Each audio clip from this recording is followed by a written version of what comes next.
Start करते हैं अपना चैप्टर एप्लीकेशन ऑफ डेरिवेटिव्स, है ना। एओडी शॉर्ट फॉर्म होती है एप्लीकेशन ऑफ डेरिवेटिव्स। इस चैप्टर में वैसे मेनली 5 टॉपिक्स होते हैं, बट आप पे बोर्ड ने मेहरबानी करते हुए 2 टॉपिक हटा दिए ना, एप्लीकेशन ऑफ डेरिवेटिव्स। और मुझे तो लगता है जैसे कि एक एक नंबर के सवाल आने हैं तो मैक्सिमम मिनिमम पे जो वर्ड प्रॉब्लम होती है वो भी नहीं दे सकते एक नंबर में, तो क्योंकि वो तो 6 नंबर की प्रॉब्लम बनती है, तो एक नंबर में तो नहीं दे सकते। या तो बहुत ही बेसिक सी प्रॉब्लम देंगे या फिर केस स्टडी दे दे उस पे, है ना। बाकी ऐसे एक नंबर में तो मैक्सिमम मिनिमा की वर्ड प्रॉब्लम बनती ही नहीं है। वो तो वैसे ही 5-6 नंबर या 4 नंबर की प्रॉब्लम है, तो एक नंबर में कैसे देंगे। तो एप्लीकेशन ऑफ डेरिवेटिव में हम कौन कौन से टॉपिक पढ़ेंगे। टेंजेंट एंड नॉर्मल सबसे पहला टॉपिक, है ना। इससे 2 से 3 सवाल, अब डिपेंड करता है, उसका मूड हुआ तो 2 दे दिए, उसका मूड किया तो 3, 2 से 3 सवाल। इसमें क्या होगा, टेंजेंट की इक्वेशन पूछ ली, नॉर्मल की इक्वेशन पूछ ली, पॉइंट ऑफ कांटेक्ट पूछ लिया, या टेंजेंट की स्लोप पूछ ली, या एंगल बिटवीन 2 कर्व्स पूछ लिया। तो इस तरह के बेसिक सवाल आपसे पूछे जाएंगे। दूसरा कौन सा है, इंक्रीजिंग एंड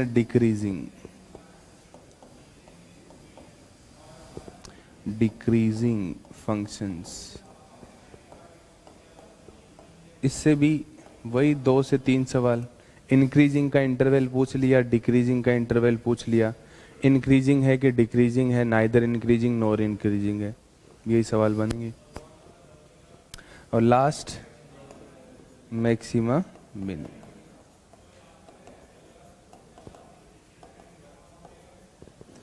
इससे भी 2 से 3 सवाल, तो टोटल मिला के 7 से 10 सवालों के बीच में इस चैप्टर से सवाल पूछे जा सकते हैं। कंफर्म नहीं है, 7 to 10 मार्क्स।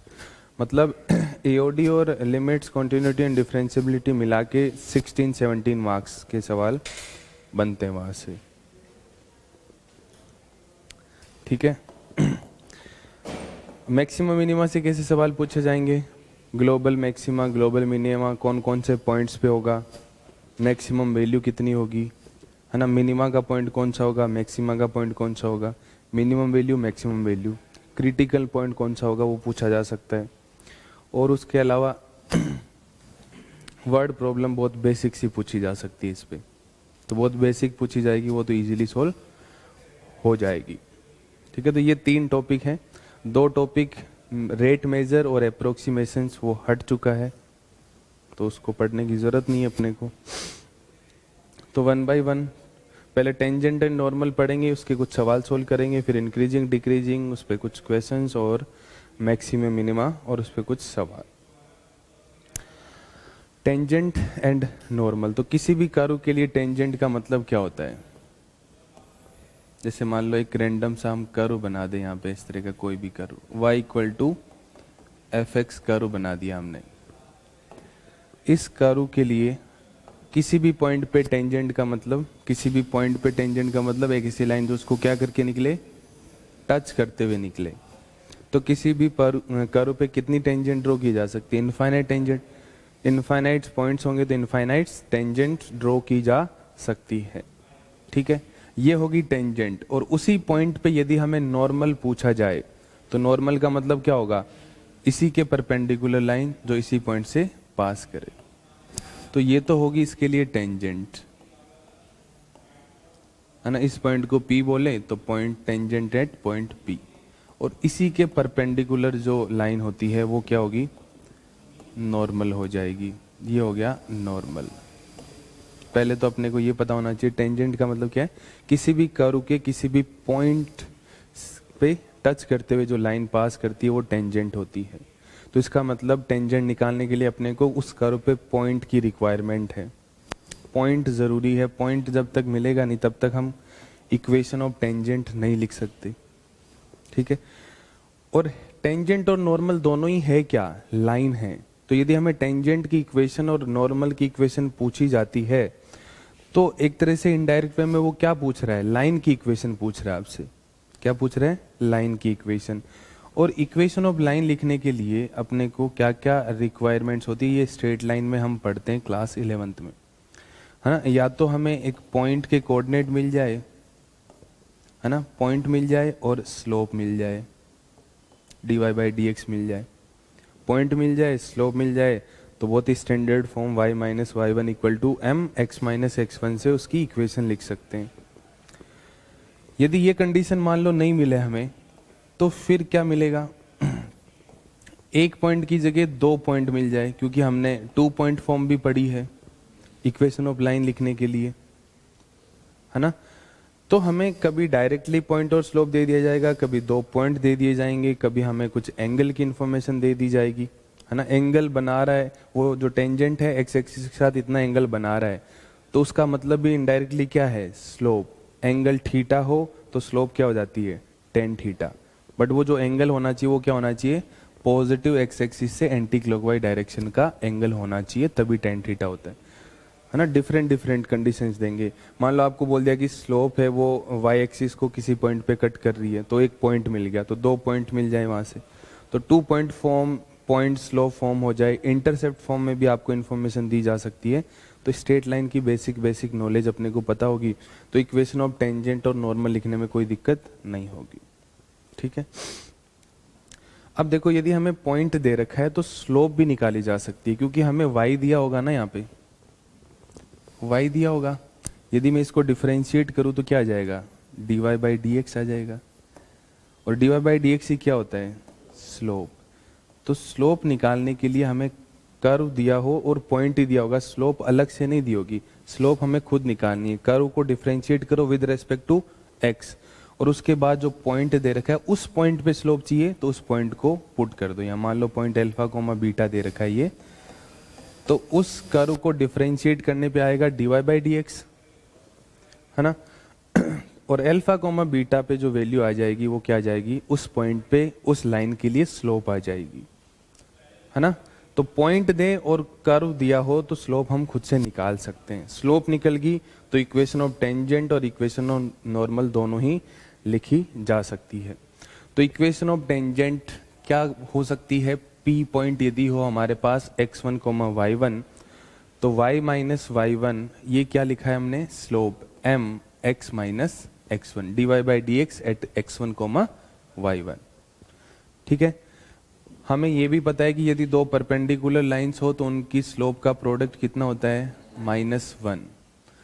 तो इसका मतलब m1 यदि स्लोप ऑफ टेंजेंट है ना, और m2 स्लोप ऑफ नॉर्मल है, तो यदि इनमें से हमें एक स्लोप पता हो तो दूसरी निकाली जा सकती है ना, निकाल सकते हैं। तो dy/dx x1, y1 जो आएगा वो आएगी स्लोप ऑफ टेंजेंट। ठीक है। स्लोप ऑफ टेंजेंट पता लग गया तो स्लोप ऑफ टेंजेंट से नॉर्मल की स्लोप कैसे निकालेंगे? नेगेटिव और रेसिप्रोकल का नेगेटिव कर देंगे बस, है ना। मान लीजिए हमारे पास स्लोप ऑफ टेंजेंट 2 है, स्लोप ऑफ टेंजेंट 2 है, तो स्लोप ऑफ नॉर्मल कितनी हो जाएगी? पहले तो रेसिप्रोकल कर दो इसका और नेगेटिव लगा दो। तो अब इक्वेशन ऑफ नॉर्मल लिखने के लिए भी अपने को क्या चाहिए? एक पॉइंट चाहिए और उस लाइन की स्लोप चाहिए, है ना, उस लाइन की स्लोप चाहिए। तो y माइनस y1, और ये जो है इसके लिए m है, तो ये क्या लिखा है? -1/m लिखा हुआ है, दिस इज -1/m, और x माइनस x1। इस तरह से हम इक्वेशन ऑफ टेंजेंट लिख देंगे। तो टेंजेंट और नॉर्मल की इक्वेशन कुछ नहीं, एक लाइन की इक्वेशन लिखनी है आपको। लाइन की इक्वेशन लिखने के लिए आपको कभी डायरेक्टली तो कभी इनडायरेक्टली 2 इन्फॉर्मेशन दी होगी। उन 2 इन्फॉर्मेशन की हेल्प से आप स्लोप और पॉइंट निकाल सकते हो। पॉइंट ऑफ कॉन्टेक्ट नहीं दिया होगा तो आपको स्लोप दी होगी, उस स्लोप की हेल्प से आप पॉइंट ऑफ कॉन्टेक्ट निकाल सकते हो। सवाल सोल्व करेंगे तो आपको समझ भी आ जाएगा। ठीक है। एक इंपॉर्टेंट पॉइंट लिखा हुआ यहाँ पे कि यदि px1, y1 lies on the curve, in some cases dy/dx fails to exist but still a tangent can be drawn। ये क्या कहना चाहता है कि मान लो मैंने किसी कर्व को y equal to log x को मैंने क्या किया, डिफ्रेंशिएट किया dy बाई डी एक्स, तो ये क्या आ जाएगा 1/x। अब x इक्वल टू 0 पे हम आपको बोला जाए कि इसकी स्लोप कितनी होगी, तो x इक्वल टू 0 पे 1/0 क्या होगा, नॉट डिफाइन। तो इस तरह की और कहीं पे भी सिचुएशन बन सकती है। वैसे तो इसमें भी 0 नहीं पुट कर सकते ना, तो 0 पे वैसे टेंजेंट की बात नहीं करेंगे, बट इन जनरल किसी भी कर्व की बात करें, जैसे इसको छोड़ते हैं, कोई दूसरा कर्व ले लेते हैं,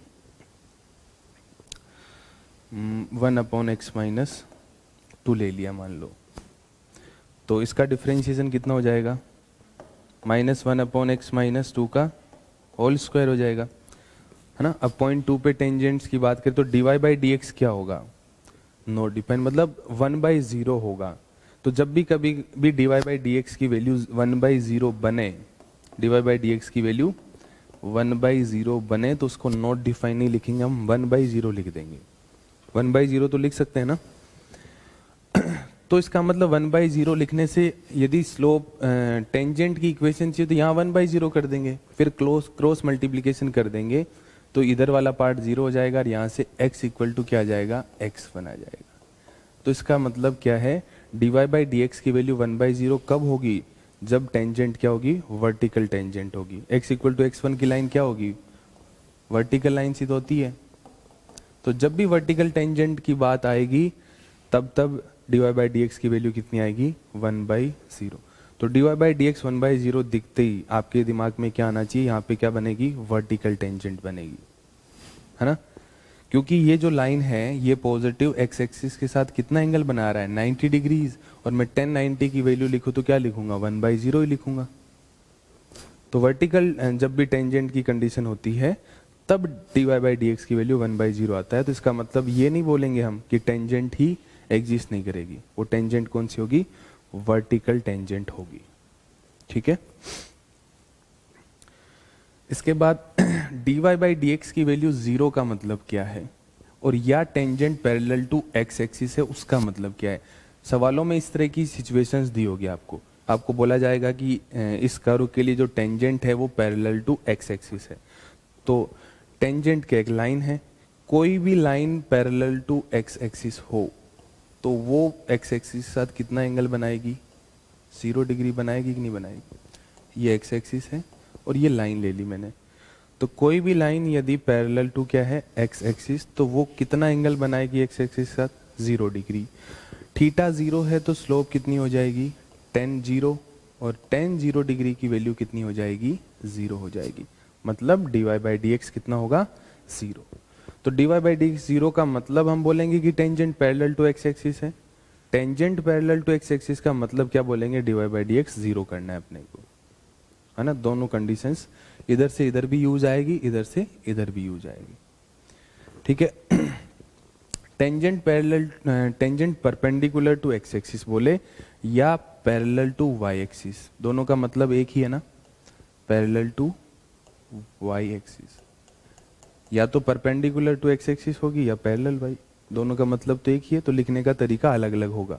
तो यहाँ पे थीटा कितना बनेगा, 90 डिग्रीज बनेगा, तो m कितनी हो जाएगी, 1/0, या टेंडिंग टू इन्फिनिटी बोलना हो तो टेंडिंग टू इन्फिनिटी बोलेंगे, अदरवाइज 1/0 ही बोलेंगे, ठीक है। तो ये सिचुएशंस क्वेश्चंस के अंदर क्रिएट होगी, तो उसका आपको ध्यान रखना है। इसके बाद है angle of intersection of to curves, दो कर्व के बीच में यदि हमें टू कर्व्स दे रखे हैं, fx y equal to fx, y1 equal to f1x और y2 इक्वल टू f2x, तो वहां से हमें उन दोनों कर्व के बीच में यदि एंगल निकालना हो तो कैसे निकालेंगे, देखो एक फॉर्मूला होता है, उसका यूज करना है। एक कर्व मैंने इस तरह से फॉर्म कर दिया, दूसरा इस तरह से फॉर्म कर दिया। अब इनके दोनों के बीच में एंगल से मतलब इन दोनों के बीच का एंगल ये नहीं लेंगे, है ना, ये एंगल नहीं होता इनके दोनों के बीच के एंगल से, मतलब इनके पॉइंट ऑफ इंटरसेक्शन से। मान लो इनका जो पॉइंट ऑफ इंटरसेक्शन है वो इस पॉइंट ऑफ इंटरसेक्शन पे इस कर्व पे टेंजेंट ड्रॉ करेंगे, और इस पॉइंट ऑफ इंटरसेक्शन पे ही इस कर्व पे टेंजेंट ड्रॉ करेंगे, और उन दोनों की टेंजेंट्स के बीच में जो एंगल होता है वही एंगल होता है इन दोनों कर्व के बीच का एंगल, ठीक है। तो इसका मतलब इस कर्व के लिए ये y1 equal to f1x curve है और ये y2 equal to f2x curve है। तो इसके लिए जो टेंजेंट बनेगी उसकी स्लोप m1 ले लेते हैं, इसकी स्लोप m2 ले लेते हैं। पॉइंट ऑफ इंटरसेक्शन तो हम निकाल ही सकते हैं। ये क्या है? Point of intersection. तो ये दिया नहीं होगा, आपको फाइंड आउट करना पड़ेगा जरूरत पड़ी तो। पॉइंट ऑफ इंटरसेक्शन है ये निकल गया अल्फा कोमा बीटा। तो इसको डिफरेंशिएट करके अल्फा कोमा बीटा पुट करोगे तो क्या आ जाएगा? m1 आ जाएगी। इसको डिफरेंशिएट करके अल्फा कोमा बीटा पुट करोगे तो क्या आ जाएगी? m2 आ जाएगी। m1 m2 मिल गया। तो ये एक तरह से हमसे क्या पूछ रहा है? दो लाइन के बीच का एंगल, जो हमने स्ट्रेट लाइन में पढ़ा है। दो लाइन के बीच का एंगल यदि थीटा हो तो टेन थीटा कितना हो जाएगा? Mode m1 minus m2 upon 1 plus m1 m2। ये हमारा एंगल हो जाएगा बिटवीन टू कर्व्स। ठीक है, मोड क्यों लगाते हैं ये सारी चीज़ आपको बता रखी है ना। एक्यूट एंगल मिलेगा इससे ऑटोमेटिकली। एक यदि एंगल एक्यूट एंगल है तो दूसरा अपने आप क्या हो जाएगा? ऑब्ट्यूस। क्योंकि ये एंगल मान लो 90 से छोटा है तो दूसरा वाला एंगल क्या हो जाएगा? 90 से बड़ा। तो एक एंगल निकल गया तो दूसरा हम वैसे ही बता सकते हैं। बट जब हमें मान लो टेन थीटा दिया हो और m1 और m2 में रिलेशन निकालना है तो मोड लिखना जरूरी है, क्योंकि मोड को हटाएंगे तो क्या आएगा? प्लस माइनस आएगा। यदि आपको टेन थीटा मतलब थीटा 60 डिग्री दे रखा हो फॉर एग्जांपल, और आप m1 माइनस m2 में कुछ रिलेशन निकालना चाहते हैं तो आपको फिर यहाँ पे मोड हटा के क्या लिखना पड़ेगा? प्लस माइनस टेन थीटा लिख के सोल्व करना पड़ेगा, तो कंप्लीट आंसर आएगा, नहीं तो एक आंसर रह जाएगा। ठीक है, तो इस तरह से हम दोनों कर्व के बीच में एंगल निकाल सकते हैं।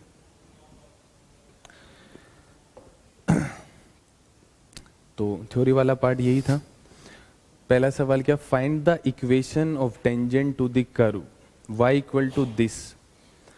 हमें क्या करना है? फाइंड करना है इक्वेशन ऑफ टेंजेंट।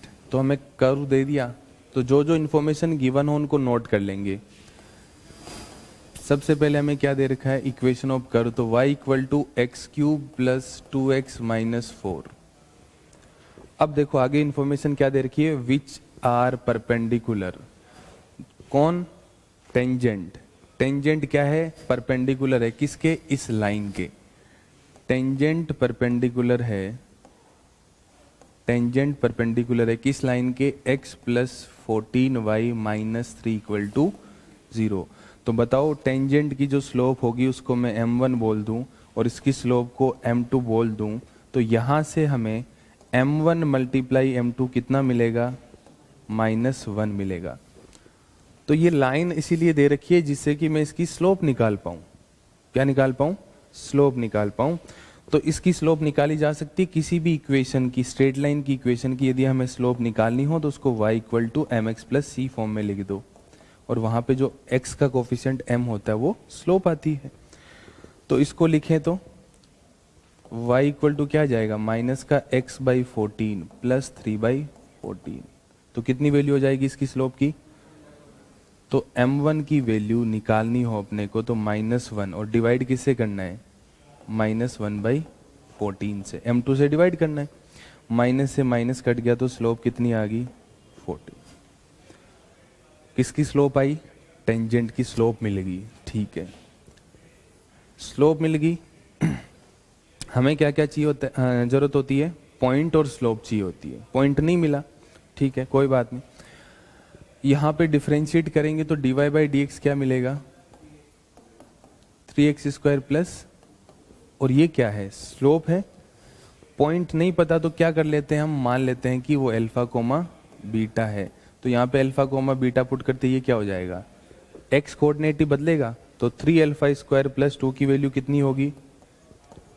क्योंकि हमने यहाँ पे सवाल में जो गिवन कर्व था वहां से स्लोप निकाली, और एक इसने स्लोप निकालने का एक और तरीका बता रखा था, वहां से स्लोप निकाली। दोनों स्लोप सेम ही होनी चाहिए। तो 3α² प्लस 2 इक्वलेंट किसके हो जाएगा? 14 के इक्वल हो जाएगा। इसको सिंप्लीफाई करें तो यहाँ पे 3α² हो जाएगा 14 माइनस 2 12। ये कटा इससे 4 टाइम्स α² 4 आया तो अल्फा कितना आ जाएगा? +-2 लिखना जरूरी है, नहीं तो फिर सवाल का आंसर अधूरा रह जाएगा। ठीक है, अल्फा प्लस 2 होगा तो बीटा कितना आएगा? अल्फा की वैल्यू यहाँ पे आप +2 लो तो बीटा कितना आएगा? 8 + 4 - 4, तो 8 आ गया एक तो एक पॉइंट तो हो गया, जब अल्फा 2 है तो बीटा क्या होगा? 8 होगा। दूसरा पॉइंट अल्फा -2 ले तो -8 -4 -4 -16, जब अल्फा -2 लिया तो बीटा कितना आ गया? तो -2, -16 पॉइंट आ जाएगा। पॉइंट पता है, स्लोप पता है, इक्वेशन ऑफ टेंजेंट लिख सकते हो ना? इक्वेशन ऑफ टेंजेंट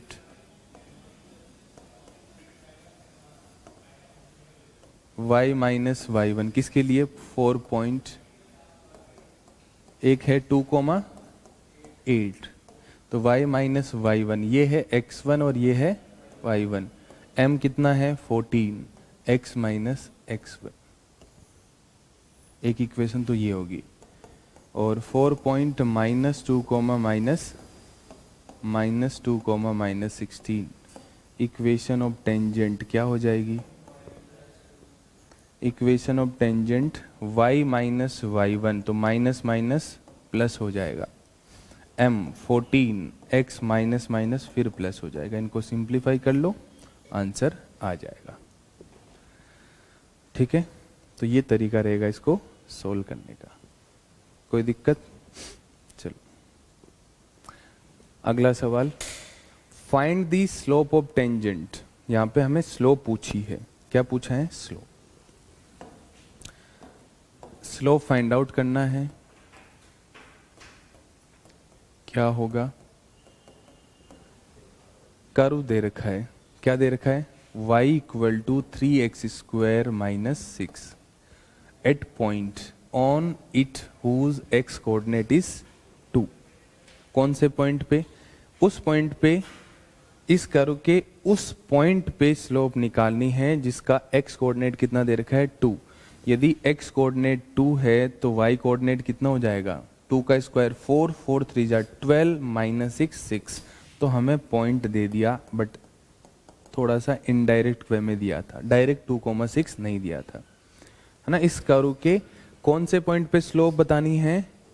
जिसका x कोऑर्डिनेट 2 हो। तो x कोऑर्डिनेट 2 है तो y कोऑर्डिनेट कितना हो जाएगा? इसमें पुट कर दो x की वैल्यू, तो पॉइंट आ गया। कर्व है, पॉइंट है, तो स्लोप निकालने में कोई दिक्कत होगी क्या? dy/dx निकालना है सबसे पहले, वो हो जाएगा 6x - 0। अब यहाँ पे dy/dx कौन से पॉइंट पे चाहिए? 2,6 पे। तो 6 × y कोऑर्डिनेट तो है ही नहीं, तो ओनली क्या रख देंगे? x coordinate. तो ये हमारा आंसर आ जाएगा। ठीक है, next, the equation of normal to the curve. Equation of normal बतानी है किस कर्व के लिए? 3x² - y² = 8 which is parallel to the line this. Information indirect तरीके से दे रखी है। ठीक है, तो यहाँ पे इक्वेशन ऑफ नॉर्मल बतानी है जो किसके पैरेलल हो? इस लाइन के पैरेलल हो। तो इस लाइन के पैरेलल होगा तो उसकी स्लोप इस लाइन की स्लोप के बराबर होगी कि नहीं होगी? है ना। नॉर्मल यदि इस लाइन के पैरेलल है तो स्लोप ऑफ नॉर्मल किसके बराबर होगा? स्लोप ऑफ x + 3y = 8, है ना। तो ऑब्जेक्टिव सवालों में इस तरह से हम काफी ऑप्शंस कैंसिल आउट कर सकते हैं। कभी कभी तो हो सकता है पूरे ही हो जाए। तो इसकी स्लोप कितनी है? कितनी है इसकी स्लोप? -1/3। तो स्लोप ऑफ नॉर्मल भी कितनी होगी? -1/3। यहां से स्लोप निकालो तो कितनी आएगी? 3। यहां से 3 -3, सॉरी -3। यहां से -1/3 और यहां से, तो ये दो ऑप्शन तो क्या हो गए? कैंसिल आउट हो गए। दो ऑप्शन कहां पे?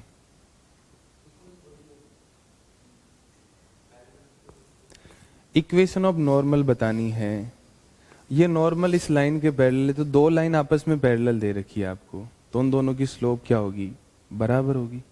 दो पैरेलल लाइन की स्लोप क्या होती है, बराबर होती है। टेंजेंट की क्यों होगी, हमें बोला है इक्वेशन ऑफ नॉर्मल ही पूछी है, और ये नॉर्मल ही इस लाइन के पैरेलल है, टेंजेंट थोड़ी ना पैरेलल है। नॉर्मल ही इस लाइन के पैरेलल है, तो दोनों की स्लोप बराबर होनी चाहिए। तो यदि किसी को तुक्का मारना हो तो 4 ऑप्शन की जगह अब 2, 50-50 हो गया ना। अब आंसर तो सी हो जाएगा, बट सोल्व तो करना पड़ेगा। अब देखो और क्या कर सकते हैं इसमें, ऑब्जेक्टिव अप्रोच लगाएं तो, हाँ 2 आंसर आएंगे। ऐसा कैसे पता 2 आंसर आएंगे, वो तो सोल्व करने पे पता लगेगा। अब हमारे पास कर्व क्या है, देखो 3x square minus y square equal to 8। इसकी स्लोप तो पता लगेगी। यहां से मैं इसको डिफ्रेंशिएट करूं और इस तो क्या आ जाएगा 6x minus 2y dy by D x is equal to 0। तो यहां से dy बाई डी एक्स कितना आ जाएगा 3x अपॉन y, है ना। इसको उधर ले गया, 2y से डिवाइड कर दिया, 6 से 2 कैंसिल आउट हो गया, 3 बचा। इस पे पॉइंट मान लेते हैं अल्फा कोमा बीटा होगा। पॉइंट क्या मान लेते हैं, अल्फा कोमा बीटा होगा। तो ये है जो स्लोप है तो टेंजेंट की, दिस इज, यहां से मैं dy by D x at alpha comma beta निकालूंगा तो वो आएगी स्लोप ऑफ टेंजेंट। कितनी आ जाएगी 3 अल्फा अपॉन बीटा। यदि ये स्लोप टेंजेंट की है तो स्लोप ऑफ नॉर्मल क्या हो जाएगा, स्लोप ऑफ नॉर्मल हो जाएगा नेगेटिव का reciprocal minus beta upon 3 alpha. ऐसे ध्यान रखो, नेगेटिव का या रेसिप्रोकल का नेगेटिव हो जाएगा, ठीक है। अब ये जो क्वांटिटी है -1/3 के बराबर होना चाहिए, तो यहां से कंपेयर कर देते हैं। माइनस बीटा अपॉन 3 अल्फा किसके बराबर होना चाहिए, -1/3। इससे ये कटा, इससे ये कटा, तो बीटा की वैल्यू कितनी आ गई, अल्फा। अल्फा और बीटा बराबर होने चाहिए, ठीक है। अल्फा और बीटा बराबर होना चाहिए, तो यहां पुट कर देते हैं अब अल्फा और बीटा को, है ना। तो 3 alpha square minus alpha square कितना हो जाएगा 8, 2 अल्फा स्क्वायर 8, इससे ये कट गया 4, अल्फा क्या जाएगा ±2, है ना। तो अब आप देख सकते हो 2,2 -2,-2। अब यहां से आगे लिखने की जरूरत नहीं पड़ेगी। 2,2 इससे पास करें, देखो 2 + 6 8 तो -8 आएगा तब तो, और जब -2 और -6 करेंगे तो प्लस का 8 आ जाएगा। तो ये आंसर हो जाएगा। ये 2,2 से पास नहीं कर रही, -2,-2 से भी पास नहीं कर रही। तो जिस पॉइंट पे नॉर्मल निकाल रहे हैं, यदि उस पॉइंट से वो नॉर्मल, वो लाइन ही पास नहीं करी तो नॉर्मल कैसे पास कर जाएगा, है ना। तो ऑब्जेक्टिव में ऐसी अप्रोच लगा सकते हो, है ना। कभी कभी हो सकता है कि आंसर डायरेक्ट ही आ जाए, 2 ऑप्शन भी कैंसिल आउट हो जाए तो अच्छा है, इजी हो जाता है आगे सोल्व करने के लिए। नेक्स्ट क्या है, देखो इफ द कर्व, ये कर्व एंड ये कर्व क्या कर रहे हैं, एक दूसरे को ऑर्थोगोनली कट कर रहे हैं। इसका मतलब क्या होता है, एंगल बिटवीन कर्व्स कितना होगा 90 डिग्रीज। उन दोनों कर्व्स के बीच में एंगल 90 डिग्री होगा, ये मतलब होता है ऑर्थोगोनली कट करने का। तो इसका मतलब यहां से जो dy बाई डी एक्स आएगा और यहां से जो dy बाई डी एक्स आएगा, किस पॉइंट पे 1,1 पे, उनका प्रोडक्ट कितना होगा -1। एंगल बिटवीन कर्व्स तो स्लोप्स m1 इंटू m2 कितना हो जाएगा -1। यहां से मैं m1 निकालने के लिए इसको डिफ्रेंशिएट करूं तो क्या आएगा, a dy by D x plus 2x is equal to 0। dy by D x किस पे निकालना है हमें, 1,1 पे, ठीक है। यह आ जाएगा माइनस का 2/a, ये हो गया m1। उसको डिफ्रेंशिएट करें तो कितना आ जाएगा 3x square is equal to dy by D x. dy by D x at x equal to 1,1 हो जाएगा 3, और ये क्या है m2, m1 और m2 का प्रोडक्ट -2/a इंटू 3 कितना होना चाहिए, इससे ये कट गया, a की वैल्यू कितनी आ जाएगी 6, ऑप्शंस में है क्या 6, डी आंसर आ जाएगा। ठीक है, तो एंगल भी पूछा जा सकता है और इस तरह से भी सोल्व करवाया जा सकता है।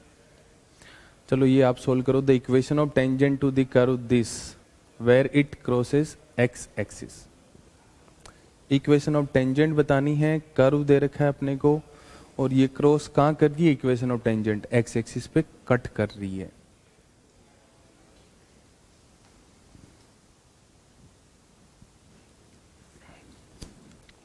देखिए equation of tangent find out करनी है और किस कर्व पे किस पॉइंट पे इक्वेशन ऑफ टेंजेंट चाहिए, वो बोला है कि ये जो कर्व है वो एक्स एक्सिस को जहाँ पे क्रॉस करता है, क्रॉस करने का मतलब क्या है, वहां से होके गुजरा है वो, तो चाहे कर्व कैसा ही बना हो, रैंडम कैसा ही बना दो, बट वो एक्स इक्वल टू यहाँ एक्स एक्सिस को क्रॉस कर रहा है किसी पॉइंट पे।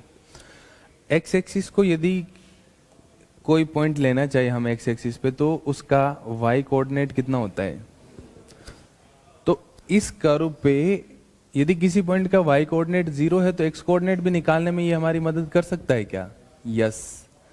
वाई कोऑर्डिनेट की वैल्यू 0 रखे तो 0 into something is equal to 2 minus x, ये क्या होगा 0, तो एक्स कितना आ जाएगा।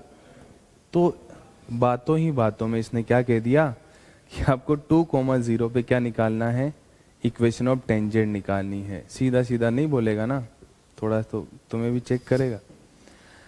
तो एक्स एक्सिस को कट करने का मतलब या क्रॉस करने का मतलब वाई कोऑर्डिनेट 0 उस पॉइंट पे, वाई एक्सिस को कट या क्रॉस करने का मतलब उस पॉइंट पे एक्स कोऑर्डिनेट कितना 0, और एक्स कोऑर्डिनेट 0 है तो उस कर्व पे एक्स की वैल्यू 0 रखो, वाई निकालो। यहाँ पे वाई की वैल्यू 0 रखी और एक्स निकाल ली। ठीक है, तो ये कर्व कैसा ही बन रहा होगा उससे मतलब नहीं है हमें, हमें बस पॉइंट से मतलब था, पॉइंट मिल गया अपने को, पॉइंट मिल गया तो अब क्या निकालेंगे, स्लोप। तो इसको डिफरेंशिएट कर दो, यही कर दो डिफरेंशिएट, है ना। इसको 1 प्लस एक्स स्क्वायर को डिवाइड में ले जाके आप डिवीजन रूल लगा के लंबा मेथड करो, इससे अच्छा यही कर दो, है ना। इसको डिफरेंशिएट करेंगे तो क्या आ जाएगा, y को साइलेंट रखा, 1 प्लस एक्स स्क्वायर का डिफरेंशिएट किया तो क्या आ गया 2x, और 1 प्लस एक्स स्क्वायर को साइलेंट रखा और y को डिफरेंशिएट किया dy बाई डी एक्स। 2 का डिफरेंशिएशन 0 माइनस एक्स का -1 हो गया। किस पॉइंट पे चाहिए dy बाई डी एक्स, 2,0 पे, तो x की वैल्यू 2 रखनी है, y की 0 रखनी है ना, यस और नो। तो ये तो 0 हो जाएगा, ये कितना हो जाएगा dy बाई डी एक्स, 4 + 1 5, उधर जाके -1/5, dy by D x at point 2,0 निकाल चुके हैं। अब ऑप्शन से 2 ऑप्शन तो कैंसिल आउट हो जाएंगे, यहाँ पे 2 की स्लोप 1/5 दे रखी है और 2 की -1/5 दे रखी है क्या, या 2 की 5 दे रखी है, एक की 1/5 और एक की -1/5 है। तो वैसे आंसर तो यहीं से बता सकते हैं, पूरा लिखने की जरूरत नहीं है। dy बाई डी एक्स -1/5 है, यहाँ से जो स्लोप आएगी वो कितनी आएगी -1/5, यहाँ से स्लोप कितनी आएगी 1/5, यहाँ से 5, और यहाँ से स्लोप कितनी आएगी -5। बस तो स्लोप निकाली और आंसर टिक कर दिया। 20-30 सेकंड एक्स्ट्रा नहीं लगाएंगे, y - y1 = mx - x1, है ना। गलती होगी तो यहाँ से निकालने के बाद फिर आगे सॉल्व करने के चक्कर में गलती हो सकती है, क्योंकि ये जो इक्वेशन है एक ही तरह की दिख रही है ना। तो स्लोप पता लग जाए तो एक बार ऑप्शंस पे नजर मार लो, सबकी स्लोप अलग अलग है तो वहीं से आंसर टिक मार्क कर सकते हो, ये आंसर हो जाएगा। 2 कर्व एक दूसरे को इंटरसेक्ट कर रहे हैं तो कौन से एंगल पे करेंगे, ये सवाल आपने ऑलरेडी किया हुआ है, एक बार फिर कर लो, पेपर में भी आ जाएगा। तो इसका आंसर आएगा π/2। तो इसमें क्या करना है आपको, dy बाई डी एक्स निकालना है। सबसे पहले तो एंगल निकालने के लिए दोनों की स्लोप निकालनी पड़ेगी। तो इसको डिफ्रेंशिएट करें तो क्या आ जाएगा, 3x स्क्वायर। यहाँ पे क्या लगाना पड़ेगा, प्रोडक्ट रूल। हाँ, इंटीग्रेशन वाला बाय पार्ट्स मत लगा देना। तो प्रोडक्ट रूल लगाना है, तो 3x को कांस्टेंट रखा, y स्क्वायर का 2y dy by D x. ठीक है, माइनस के साथ ब्रैकेट लगा देते हैं, नहीं तो माइनस गड़बड़ कर देता है। प्लस y स्क्वायर को साइलेंट रखा तो कितना आ जाएगा, 3y स्क्वायर को साइलेंट रखा तो x का डिफरेंशिएशन कितना हो जाएगा, 1। और प्लस में लिखा हुआ है 2, उसका भी 0 हो गया, और इक्वल टू में भी 0 है। ठीक है जी, देखो हर टर्म में 3 दिख रहा है मुझे, तो काट देते हैं 3 को। एक्स स्क्वायर और ये क्या है, प्लस का वाई स्क्वायर। प्लस का है ना, ये नहीं माइनस का है। ब्रैकेट से बाहर निकालेंगे तो जैसे कि मान लो आप किसी कॉलोनी में रहते हो, तो आपको गेट से बाहर निकलना है तो फिर पूछ के ही निकलना पड़ेगा, एंटर करना है। तो इस वाई स्क्वायर को बाहर निकलने के लिए इस माइनस वाई से परमिशन लेनी पड़ेगी। ये बोलेगा ऐसे नहीं जाने देंगे माइनस के साथ। तो यहाँ पे ही गलती होती है, बस गलती यहीं पे होती है। या तो आप यहाँ माइनस लगा के यहाँ प्लस लगा दे, तो ब्रैकेट नहीं लगाओगे तब तो 100% ही गलत हो जाएगा। फिर देखते रहो, एक बार गलती आपसे होगी, पेपर में आपको पता नहीं लगेगा क्या गलती हो रही है। तो जब भी आप इस तरह से प्रोडक्ट रूल लगाओ तो ब्रैकेट ज़रूर लगाए। तो ब्रैकेट से बाहर वाई स्क्वायर आ जाएगा, x square minus y square, और ये जो नेगेटिव का है उधर भेजूंगा तो क्या हो जाएगा, पॉजिटिव का 2xy dy by D x. तो यहाँ से पहले कर्व की स्लोप m1 कितनी आ जाएगी, x square minus y square upon 2xy, ये आई। सेकेंड को डिफ्रेंशिएट करते हैं हम, 3x स्क्वायर वाई, 3 और x स्क्वायर को कांस्टेंट रखा तो आ गया dy by D x. 3y को कांस्टेंट रखा तो x स्क्वायर का डिफरेंशिएशन 2x हो जाएगा, minus 3y square dy by D x. 0 और 0 हो गया। ठीक है, यहाँ पे dy बाई डी एक्स के साथ 3 तो हर जगह तो मैंने काट दिया। dy बाई डी एक्स से यदि मैं कॉमन लूँ तो इधर है एक्स स्क्वायर और इधर है वाई स्क्वायर, बीच में साइन है माइनस का। इसको उधर ले जाऊँ तो कितना हो जाएगा, 2xy। तो यहाँ से m2 की वैल्यू लिखूँ तो कितनी आ जाएगी, minus 2xy upon x square minus y square. m1 और m2 को मल्टीप्लाई करके देखो, x square minus y square numerator में है, डिनोमिनेटर में कट गया। 2xy डिनोमिनेटर में है, न्यूमरेटर में कट गया, बचा क्या। तो इसका मतलब क्या हो जाएगा, परपेंडिकुलर हो जाएंगे दोनों, एंगल क्या हो जाएगा, 90 डिग्री हो जाएगा उनके बीच का।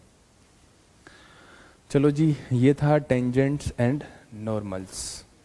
नेक्स्ट टॉपिक है मोनोटोनिसिटी। वैसे ये एनसीईआरटी के अंदर तो नहीं लिखा हुआ है, बट थोड़ा बहुत आपको आइडिया हो, बट ऐसे कभी कभी लिखा तो आता है कि find the interval of monotonicity का इंटरवल फाइंड आउट करो।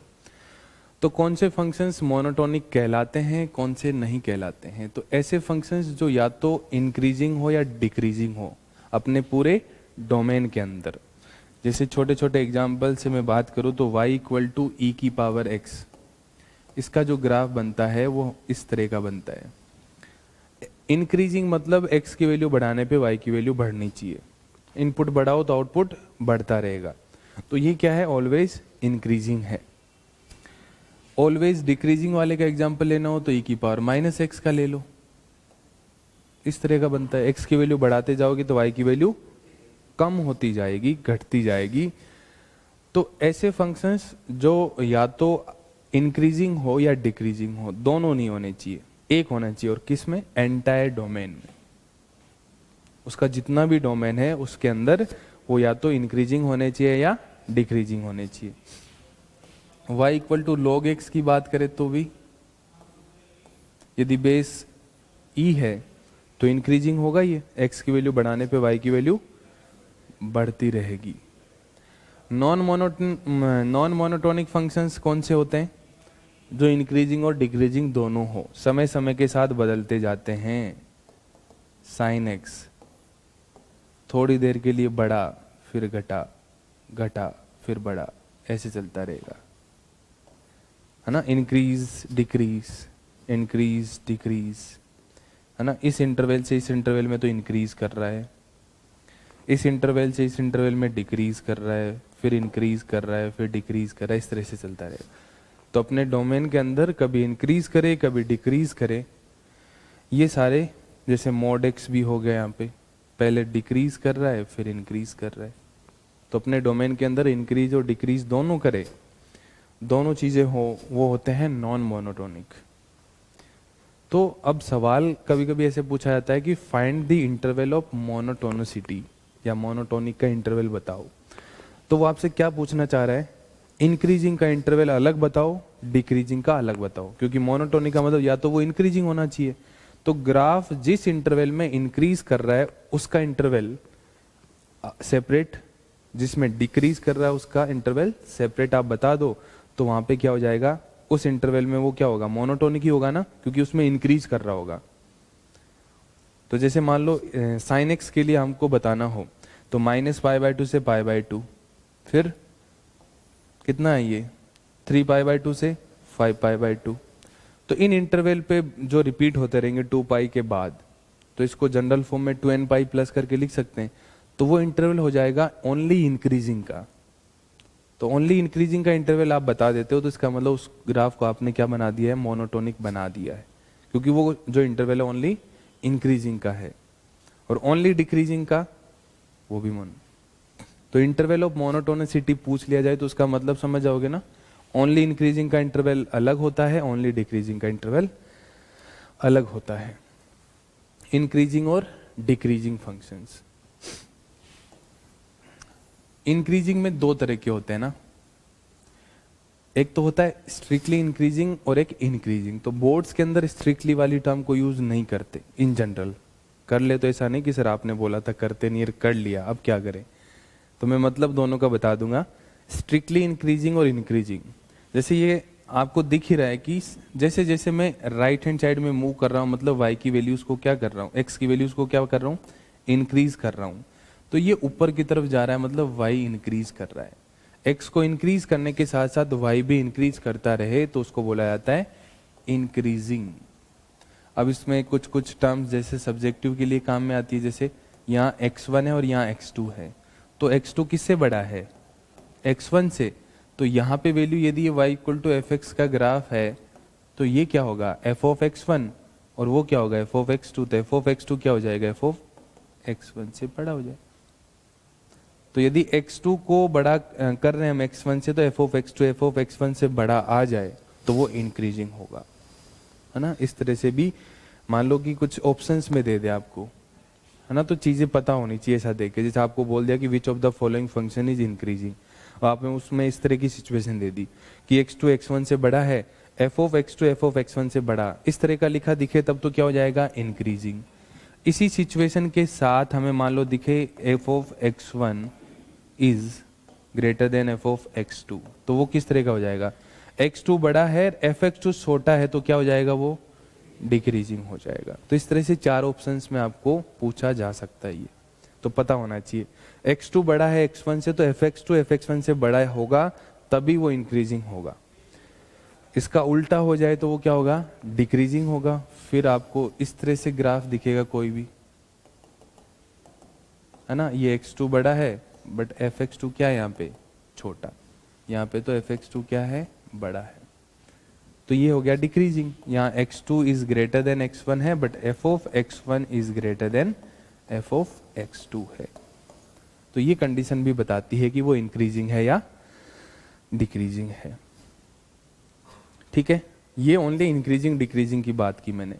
एक होता है ये स्ट्रिक्टली इंक्रीजिंग की बात कर रहा हूं, वैसे दो टर्म्स यूज की जाती है इसमें, स्ट्रिक्टली इंक्रीजिंग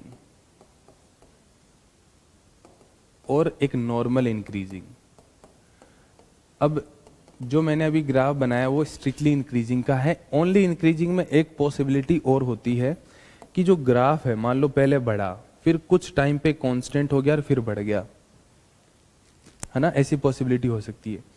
तो यहाँ जब कांस्टेंट होगा, कम नहीं होगा, कांस्टेंट हो जाएगा कुछ पॉइंट्स पे या कुछ इंटरवल में, तो यहाँ पे जो लाइन है वो क्या होगी, पैरेलल टू किसके होगी, एक्स एक्सिस के। तो यहाँ पे dy बाई डी एक्स कितना हो जाएगा, 0 हो जाएगा। ठीक है, बाकी आप किसी भी पॉइंट पे dy बाई डी एक्स निकालोगे तो वो क्या आएगा, पॉजिटिव आएगा। क्यों आएगा, क्योंकि जो एंगल बन रहा है पॉजिटिव एक्स एक्सिस के साथ वो एक्यूट एंगल है। कौन सा एंगल है, एक्यूट एंगल। और फर्स्ट क्वाड्रेंट में टेन थीटा क्या होता है, पॉजिटिव। तो इंक्रीजिंग के लिए dy by D x, strictly increasing के लिए dy बाई डी एक्स क्या होगा, ओनली ग्रेटर देन 0 होगा। स्ट्रिक्टली इंक्रीजिंग में कभी भी कांस्टेंट नहीं होगा, किसी भी पॉइंट पे वैल्यू कांस्टेंट नहीं होगी, तो dy बाई डी एक्स की वैल्यू 0 कैसे हो जाएगी। इंक्रीजिंग के अंदर ग्रेटर देन और इक्वल टू 0 दोनों पॉसिबिलिटी। तो इन जनरल हम ये लिखते हैं, कभी मेंशन कर दिया कि ये स्ट्रिक्टली इंक्रीजिंग है तो इक्वलिटी होल्ड नहीं करती, वहां पे इक्वल का साइन नहीं लगाते अपन। ठीक है, इसी तरह से डिक्रीजिंग और स्ट्रिक्टली डिक्रीजिंग,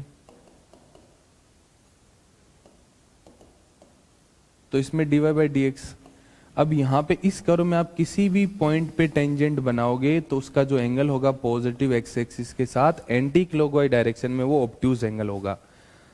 ऑब्ट्यूज एंगल होगा तो dy बाई डी एक्स की वैल्यू कितनी आएगी, नेगेटिव आएगी।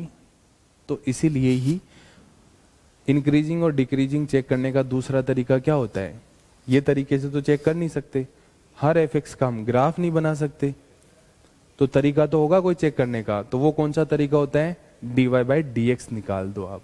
इंक्रीजिंग और डिक्रीजिंग का इंटरवल देखना हो तो क्या करेंगे, dy बाई डी एक्स। यदि लेस देन 0 है तो वो क्या होगा, स्ट्रिक्टली डिक्रीजिंग, और ओनली डिक्रीजिंग में क्या आ जाएगा, लेस देन और इक्वल टू 0 हो जाएगा। dy बाई dy लिख दिया, अरे वाह,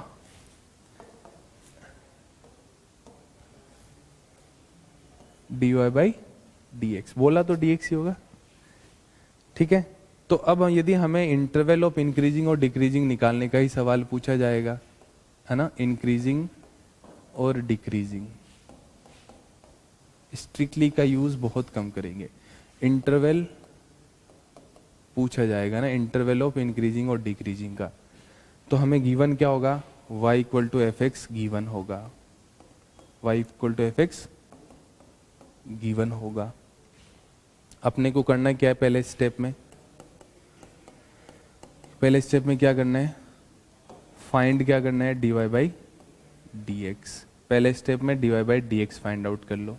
स्टेप 2 में क्या करो, उसको 0 के इक्वल कर दो, dy बाई डी एक्स को किसके इक्वल कर दो, 0 को इक्वल करने से यहाँ पे x की वैल्यूज आ जाएगी। ठीक है, तो जैसे कि मान लो किसी को भी हमने डिफरेंशिएट किया, डिफरेंशिएट करने के बाद वैल्यू आ गई इस तरह से, मान लो फैक्टर करने के बाद कुछ एक्सप्रेशन बना था और उसके फैक्टर बन गए ये dy बाई डी एक्स लिखा है। किसी कर्व को डिफरेंशिएट करने के बाद जो एक्सप्रेशन आया था उसके मान लिया ये 3 फैक्टर है। अब हमें इंक्रीजिंग और डिक्रीजिंग के लिए इंटरवल देखना है कि कब ग्रेटर देन, कब लेस देन 0 है। तो इसका मतलब क्या है, इस एक्सप्रेशन की वैल्यू कब पॉजिटिव है और कब नेगेटिव है, यही चेक करना है। और ये चेक करने के लिए हमने इनइक्वालिटीज में कौन सा मेथड पढ़ा है, तो इसको सोल्व करने के लिए आपको वेवी कर्व मेथड आना चाहिए। यदि वो नहीं आता तो फिर इंक्रीजिंग और डिक्रीजिंग के इंटरवल में आपसे गड़बड़ होना निश्चित है, गड़बड़ हो सकती है। वेवी कर्व मेथड आपको आना चाहिए। तो वेवी कर्व मेथड क्या होता है, कैसे सोल्व करते हैं, थोड़ा सा मैं आपको बता देता हूं। आपको क्या करना है, जो भी एक्सप्रेशन आए dy बाई डी एक्स निकालने के बाद उसके फैक्टर करने पड़ेंगे। पहले क्या करने पड़ेंगे, फैक्टर करने पड़ेंगे, और फैक्टर होंगे इसी तरह का आपको एक्सप्रेशन दिया जाएगा। रैंडम कुछ भी उठा के नहीं दे देंगे, लो डिफरेंशिएट करो, फैक्टर करते रहो 1.5 घंटे तक, ऐसा तो नहीं होगा। प्रॉपरली फैक्टर बन जाएंगे। फैक्टर बनने के बाद मान लो इस तरह का एक्सप्रेशन दिख गया, तो हमें कहाँ पे ये ग्रेटर देन 0 होगा वो इंटरवल बताना है। ग्रेटर देन 0 में कौन सा इंटरवल आएगा, इंक्रीजिंग का।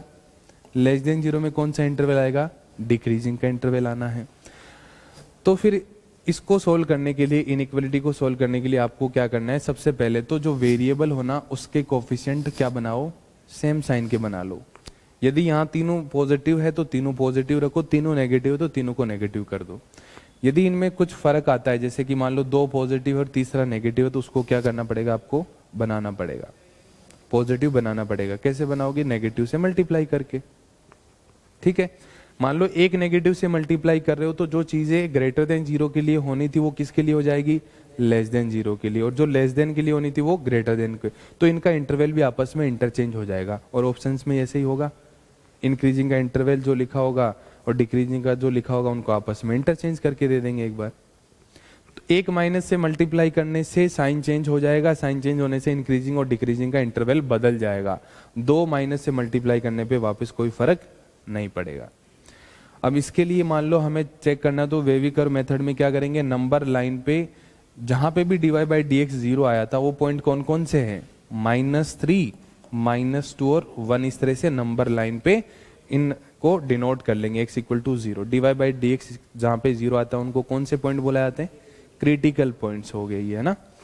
तो क्रिटिकल पॉइंट्स मैंने क्या किया, नंबर लाइन पे ड्रॉ कर दिए। यदि हमने x के कोफिशिएंट का साइन सेम रखा है तो आप आंख बंद करके प्लस माइनस का साइन ऑल्टरनेट लगा सकते हो, यदि सब पे पावर 1 1 1 है तो। पावर यदि कुछ और हो जाए तो मैं बता दूंगा आपको क्या करना है। तो आप राइट हैंड साइड से स्टार्ट करोगे ना, इधर से प्लस माइनस लगाओ। ग्रेटर देन जीरो में कौन सा इंटरवल आएगा, इंक्रीजिंग का। तो इंक्रीजिंग का इंटरवल मतलब ग्रेटर देन जीरो का मतलब क्या होता है, जीरो से बड़ी वैल्यू को क्या बोलते हैं, पॉजिटिव वैल्यूज। तो पॉजिटिव साइन का जो इंटरवल है वो इंक्रीजिंग का हो जाएगा। क्या इंटरवल है इंक्रीजिंग का, -3 से -2। ठीक है, अब यहां पे आप क्या है, ओनली इंक्रीजिंग लिखा है तो क्या कर सकते हो, इक्वलिटी होल्ड कर सकती है।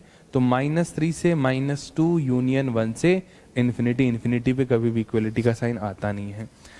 फिर डिक्रीजिंग के लिए नेगेटिव साइन वाला, तो स्टार्ट इधर -इन्फिनिटी है, इधर +इन्फिनिटी है। तो -इन्फिनिटी से -3 यूनियन -2 से 1, ये हमारा आंसर हो जाएगा। इंक्रीजिंग और डिक्रीजिंग का इंटरवल इस तरह से आ जाएगा। यहाँ पे पावर कितनी थी, 1 1 1 थी। बाई चांस 1 1 1 ना रहे, आप मान लो किसी को सोल्व करो, dy बाई डी एक्स आ जाए x माइनस 3 का स्क्वायर x माइनस 1 की पावर 3, ऐसा आ गया है ना। x माइनस 3 का स्क्वायर आ गया और x माइनस 1 की पावर 3 आ गई। तो क्रिटिकल पॉइंट्स जहां पे dy बाई डी एक्स 0 है वो कौन कौन से हो जाएंगे, 1 और 3। इसका भी साइन पॉजिटिव है, इसका भी साइन पॉजिटिव है। राइट हैंड साइड में स्टार्ट पॉजिटिव से होगा। अब आपको ओड पावर लिखी हो तो उसका कोई रोल नहीं होगा। जो डिफरेंस क्रिएट करता है वो कौन करता है, इवन पावर। क्यों करती है, क्योंकि उसके अंदर नेगेटिव वैल्यू भी होती है, वो क्या बन जाती है, पॉजिटिव बन जाती है। तो आप 3 को क्रॉस कर रहे हो ना, प्लस के बाद यदि मुझे इस रीजन में एंटर करना है तो किसको क्रॉस करना पड़ेगा, 3 से पूछना पड़ेगा कि तेरी पावर इवन है या ओड है। 3 के कॉरेस्पॉन्डिंग फैक्टर कौन सा है, x माइनस 3, उसकी पावर क्या है, इवन पावर है। इवन पावर है तो ये कभी अपने आप को नेगेटिव नहीं होने देगा। नेगेटिव नहीं होने देगा तो जो साइन पहले है, पहले पॉजिटिव है तो यहाँ पे भी पॉजिटिव आ जाएगा, पहले नेगेटिव हो तो बाद में भी क्या आ जाएगा, नेगेटिव। तो जब भी इवन पावर आ जाए तो साइन चेंज नहीं होगा, sign will not change. Sign change नहीं होने का मतलब समझ रहे हो ना, जो हम ऑल्टरनेट साइन चेंज कर रहे थे वो अब नहीं करेंगे। नहीं किया ना, देखो पॉजिटिव से पॉजिटिव रखा। अब 1 को क्रॉस कर रहे हो तो 1 की पावर तो ओड है, तो यहाँ क्या आ जाएगा, माइनस आ जाएगा, बस साइन लग गए। इंक्रीजिंग का इंटरवल कौन सा हो जाएगा, पॉजिटिव वाला, कहाँ से कहाँ तक, 1 से इन्फिनिटी। डिक्रीजिंग का -इन्फिनिटी से 1। इस तरह से वेवी कर्व मेथड को सोल्व कर लेंगे। ठीक है, तो ये ध्यान रखना है आपको।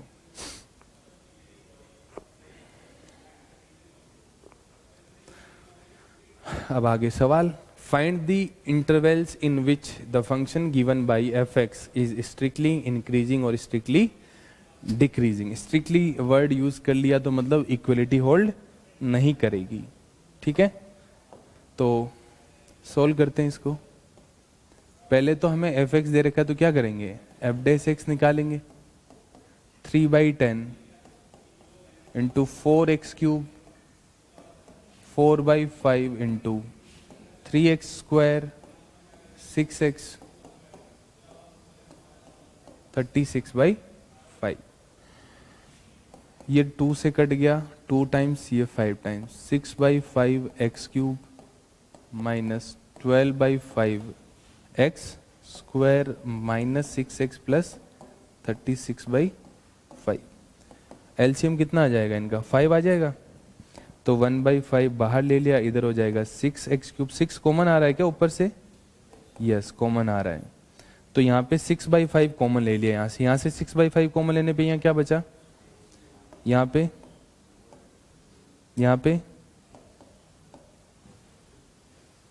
क्या बचेगा, 6 तो आ गया कॉमन, 5 था नहीं तो कॉमन लिया डिनोमिनेटर में, तो न्यूमरेटर में करना पड़ेगा मल्टीप्लाई, है कि नहीं।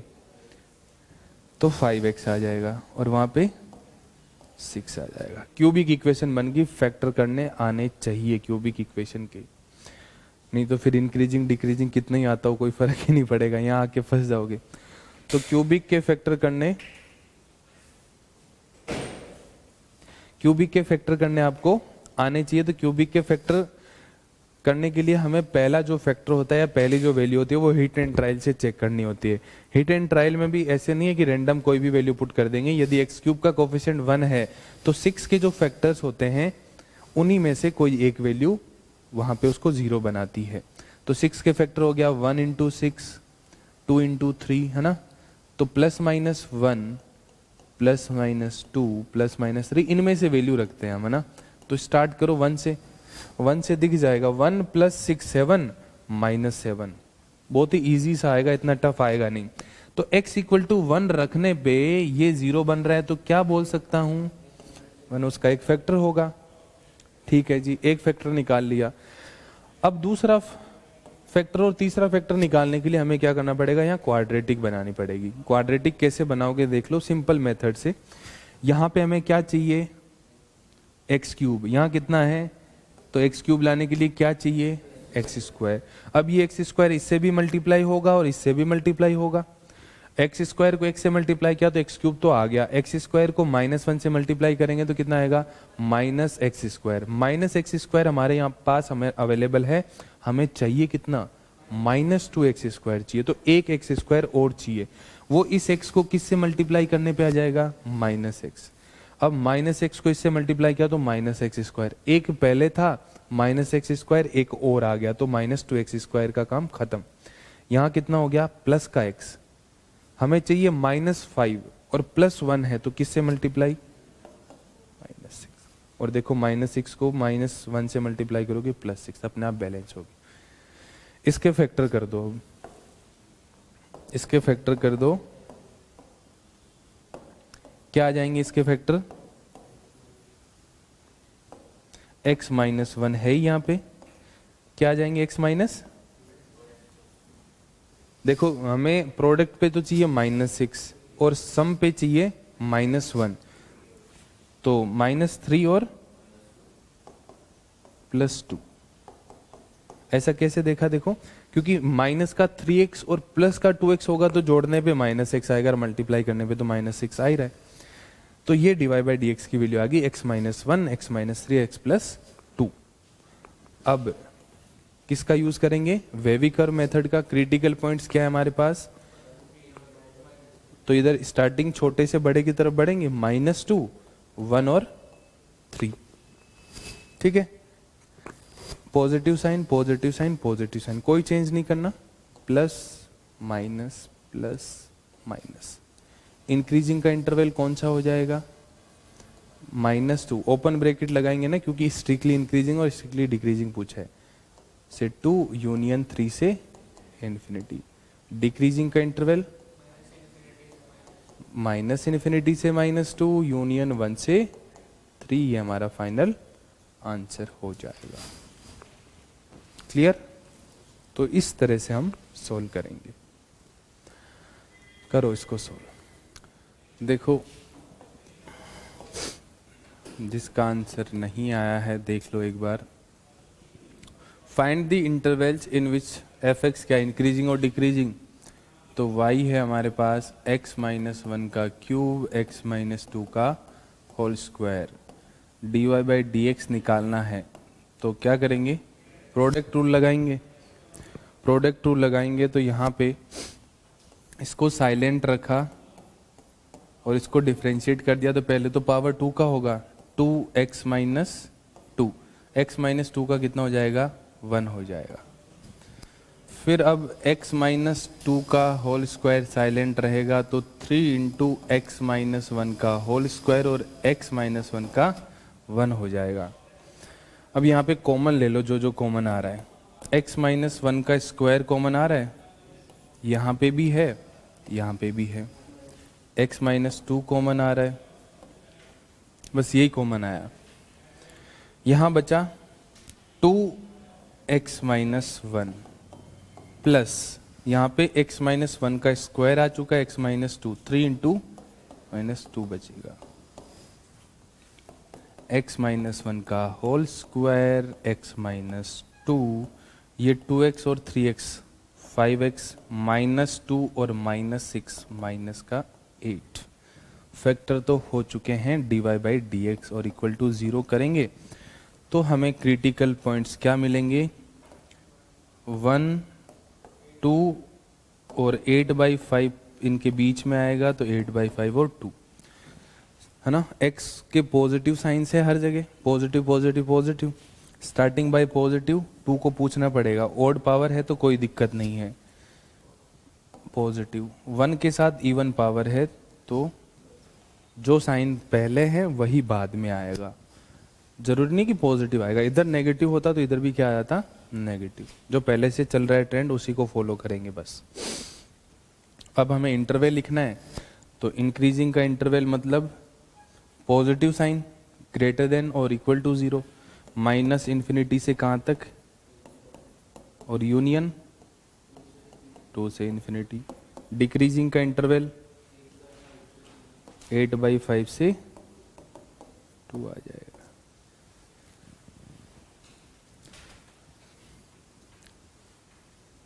करो इंटरवल बताओ जिसमें एफ एक्स क्या है, डिक्रीजिंग है, सबका आंसर आना चाहिए इसका।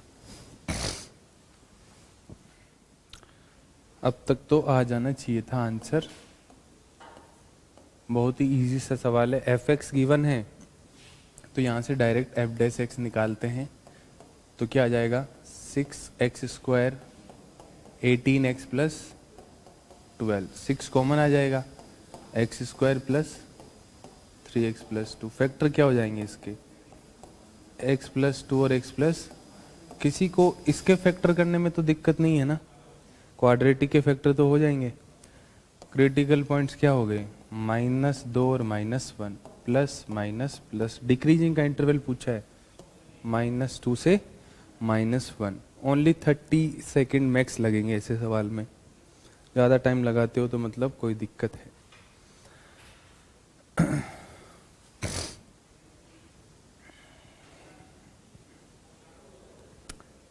एफ एक्स गिवन है, स्ट्रिक्टली इंक्रीजिंग डिक्रीजिंग कौन से इंटरवल में होगा। चलिए इस सवाल को सोल्व करते हैं। हमें एफ एक्स गिवन है 4 sine cube x minus 6 sine square x plus 12 sine x plus 100 is strictly increasing होगा कि डिक्रीजिंग होगा। इंटरवल भी हमें दे रखे हैं, स्ट्रिक्टली की बात हो रही है, यहाँ पे स्ट्रिक्टली की बात हो रही है तो क्लोज ब्रैकेट तो वैसे ही नहीं आना आंसर के अंदर। यहाँ देखो दोनों decreasing in interval this and decreasing in interval 0 से π/2 गिवन है तो क्लोज इंटरवल तो वैसे ही नहीं आना। अब एफ एक्स दे रखा है तो एफ डैश एक्स निकालते हैं। सबसे पहले 4 साइन क्यूब एक्स को डिफरेंशिएट करेंगे तो 12 साइन स्क्वायर एक्स आ जाएगा माइनस 12 साइन एक्स। अच्छा इसको डिफरेंशिएट करेंगे तो 12 साइन स्क्वायर एक्स और साइन एक्स को डिफरेंशिएट करेंगे तो कोस एक्स आएगा माइनस 12 साइन एक्स और साइन एक्स को डिफरेंशिएट करेंगे तो कोस एक्स आ जाएगा प्लस 12 कोस एक्स और 100 को डिफरेंशिएट करेंगे तो 0 आ जाएगा। ये हमने एफ डैश एक्स निकाल लिया है। अब मैं यहां से क्या कॉमन ले सकता हूं, 12 कोस एक्स देखो तीनों टर्म्स के अंदर है तो 12 cos x को यदि हम कॉमन ले तो यहां पे क्या बचेगा, साइन स्क्वायर x, यहां बचेगा माइनस का साइन x और यहां बचेगा +1। ये f डैश x आ गया हमारा। ठीक है, बात समझ में आ गई। अब देखो ये जो है क्वाड्रेटिक है किसमें, साइन में। अब आप इसमें डिस्क्रिमिनेंट निकालो इसका, तो इसका जो डिस्क्रिमिनेंट है वो क्या आएगा, लेस देन 0।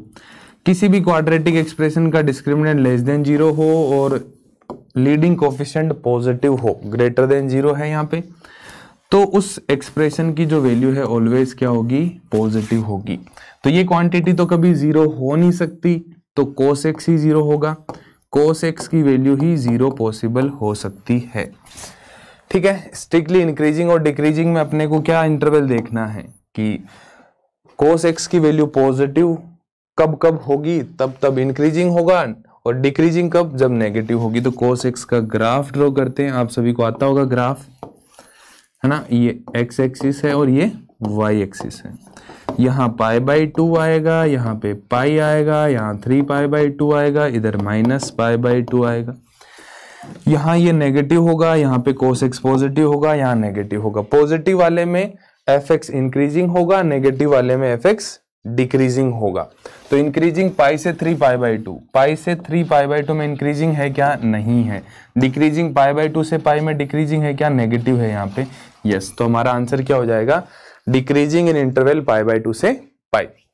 नेक्स्ट क्या है, the set of real values of x for which fx is increasing. fx हमें यहाँ पे गिवन है x अपॉन log x, और इंटरवल बताना है इंक्रीजिंग का अपने को। तो पहले डिफरेंशिएट करते हैं, तो f डैश x की वैल्यू यदि मैं यहाँ पे डिवीजन रूल लगा दूं तो log x का स्क्वायर यहाँ आ जाएगा log x, x को डिफरेंशिएट करेंगे तो 1 आ जाएगा, माइनस x को एज इट इज रखा, log x को डिफरेंशिएट कर दिया, है ना। डिवीजन रूल लगाया है डिफरेंशिएट करने के लिए, इससे ये कैंसिल आउट हो गया। f डैश x हमें बहुत ही प्यारा सा एक्सप्रेशन मिल चुका है, log x -1 upon log x का होल स्क्वायर। अब हमें क्रिटिकल पॉइंट्स निकालने, तो क्रिटिकल पॉइंट्स जहां जहां पे f डैश x 0 होता है या नॉट डिफाइन होता है ना, f डैश x 0 या 1/0 हो, उन सारे पॉइंट्स को हम क्रिटिकल पॉइंट बोलते हैं। तो यहाँ पे x की वैल्यू क्या आ जाएगी, जहां पे f डैश x 0 होगा, x इक्वल टू e पे, है ना। यहाँ पे x की वैल्यू e रखोगे तो log e with base e 1 होगा, 1 - 1 0 आ जाएगा। और ये क्वांटिटी 0 कब बनेगी, जब x की वैल्यू 1 हो। तो यहाँ पे 2 x की वैल्यूज हमें मिल चुकी है एज ए क्रिटिकल पॉइंट्स। अब क्या करना है, वेवी कर्व मेथड यूज करना है अपने को। यहाँ आ जाएगा 1 और यहाँ आ जाएगा e प्लस, है ना। यदि e की वैल्यू, x की वैल्यू e से बड़ी होगी तो ये पॉजिटिव आएगा, और ये तो परफेक्ट स्क्वायर है तो पॉजिटिव होगा। अब e को क्रॉस करते टाइम जो फैक्टर है उसका, उसमें पावर 1 ही है, तो यहाँ पे नेगेटिव आ जाएगा। 1 को क्रॉस करते टाइम जो फैक्टर है वो परफेक्ट स्क्वायर है, तो जो ट्रेंड पहले से चला आ रहा है उसी को फॉलो करता है। कौन, जब इवन पावर हो। नेगेटिव है तो नेगेटिव, पॉजिटिव है तो पॉजिटिव रहेगा, है ना। तो यहाँ नेगेटिव हो जाएगा। हमें इंक्रीजिंग का इंटरवल पूछा है, यस सर। तो x ग्रेटर देन और इक्वल टू e जब होगा तो fx इंक्रीजिंग हो जाएगा, हमारा ये करेक्ट आंसर हो जाएगा। ठीक है, तो ये वाला पार्ट हो गया इंक्रीजिंग डिक्रीजिंग का। क्लियर है, आई होप आपको सारी बातें अच्छे से समझ में आ गई होगी। अब है maxima and minima, last topic है मैक्सिमा और मिनिमा। तो मैक्सिमा और मिनिमा में किस किस तरह के सवाल पूछे जाएंगे, पहले तो ये डिस्कस कर लें, है ना। Point of maxima, point of local maxima और local minima. Local maxima and local minima के कौन कौन से पॉइंट होंगे, ये पूछा जा सकता है ना। और क्या क्या पूछा जा सकता है आपसे, मैक्सिमम वैल्यू और मिनिमम वैल्यू पूछी जा सकती है। मैक्सिमम वैल्यू और मिनिमम वैल्यू पूछी जा सकती है, तो ये सवाल आपसे पूछे जा सकते हैं। ग्लोबल मैक्सिमा, ग्लोबल मिनिमा के बारे में भी कभी कभी पूछा जा सकता है। Global maxima and global minima, global maxima and global minima के बारे में भी आपसे पूछा जा सकता है। ठीक है जी, तो 1 बाय 1 डिस्कस करेंगे कि इन सवालों को कैसे सोल्व करेंगे। तो मैं ग्राफ की हेल्प से पहले आपको मैक्सिमा और मिनिमा के बारे में बताता हूँ। तो हम एक इन जनरल ग्राफ ले लेते हैं y equal to F x का, y equal to F x का एक इन जनरल ग्राफ ले लिया इस तरह से, है ना। यहाँ पे मान लेते हैं x की वैल्यू a है, यहाँ x b है, यहाँ पे x c है, यहाँ पे x d है। ठीक है, तो इन वैल्यूज पे यहाँ पे d ले लेते हैं।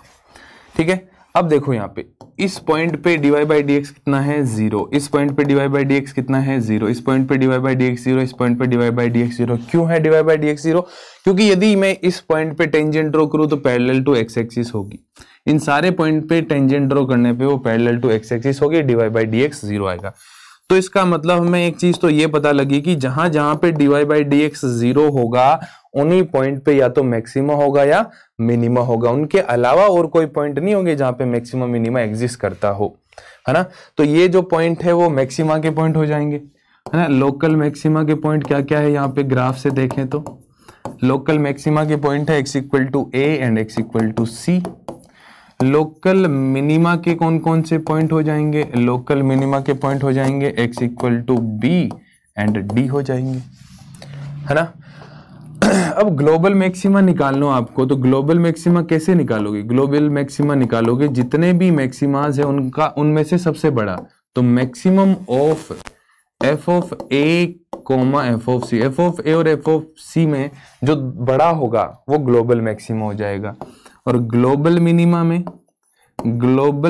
में अपने को मिनिमम लेना है, minimum of F of b comma F of d हो जाएगा। तो यहां पे हमने एक बात क्या सीखी कि dy बाई डी एक्स जहां पे 0 होगा उन्हीं पॉइंट्स पे या तो मैक्सिमा होगा या मिनिमा एग्जिस्ट करेगा, है ना। मैक्सिमा होता क्या है? मैक्सिमा का मतलब है कि मान लो कि x इक्वल टू ए पे मैक्सिमा है या नहीं, तो इसका मतलब उससे पहले x इक्वल टू ए पे मैक्सिमा है या मिनिमा चेक करने के लिए यदि f of a minus H निकालूं और f of a plus H निकालूं तो वो दोनों के दोनों ही क्या होंगे? f ऑफ a से छोटे होंगे, f ऑफ a की वैल्यू से क्या होंगे? छोटे होंगे। तो उस पॉइंट को हम क्या बोल सकते हैं? Point of maxima, local maxima बोल सकते हैं।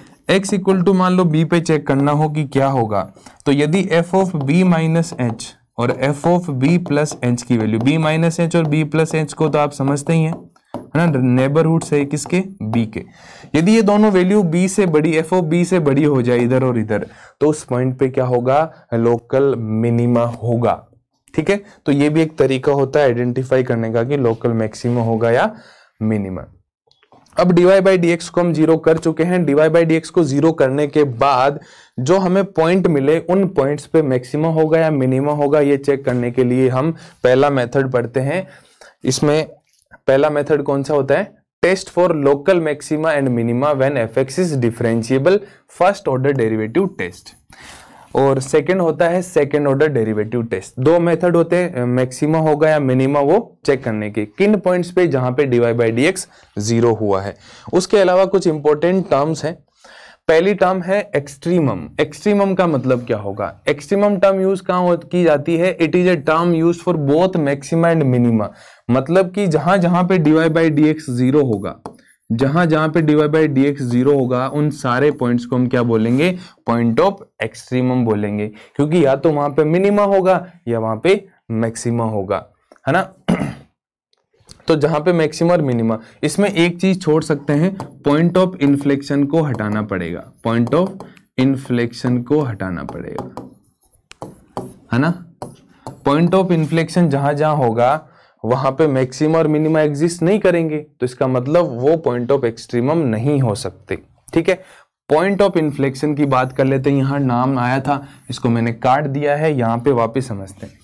पॉइंट ऑफ इन्फ्लेक्शन का मतलब है कि dy बाई डी एक्स का साइन चेंज नहीं होता हो, dy बाई डी एक्स का साइन चेंज ना होता हो, जिस पॉइंट के भी about sign does not change, जिस पॉइंट के भी अबाउट मान लो at x equal to A, at x equal to A dy by D X का जो साइन है वो चेंज नहीं होता है, तो x इक्वल टू ए क्या हो जाएगा? पॉइंट ऑफ इन्फ्लेक्शन हो जाएगा। जैसे यहाँ मान लो पॉइंट ए है, इससे बाद में भी वैल्यू पॉजिटिव है dy बाई डी एक्स की, और पहले भी यदि value dy by D x की पॉजिटिव है तो x इक्वल टू ए क्या हो जाएगा? पॉइंट ऑफ इन्फ्लेक्शन हो जाएगा।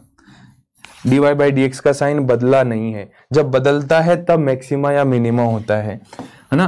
b पे मान लो बाद में नेगेटिव है, पहले भी नेगेटिव है, साइन चेंज नहीं हो रहा है, पॉजिटिव नेगेटिव से कोई मतलब नहीं है, साइन चेंज नहीं हो रहा हो तो उस पॉइंट को हम बोलते हैं पॉइंट ऑफ इन्फ्लेक्शन। तो इसके अंदर dy बाई dx में से वो सारे पॉइंट एक्सक्लूड कर देंगे जहां पे पॉइंट ऑफ इन्फ्लेक्शन हो, उसके अलावा या तो मैक्सिमा एग्जिस्ट करेगा या मिनिमा, तो उनको बोलेंगे पॉइंट ऑफ एक्सट्रीमम।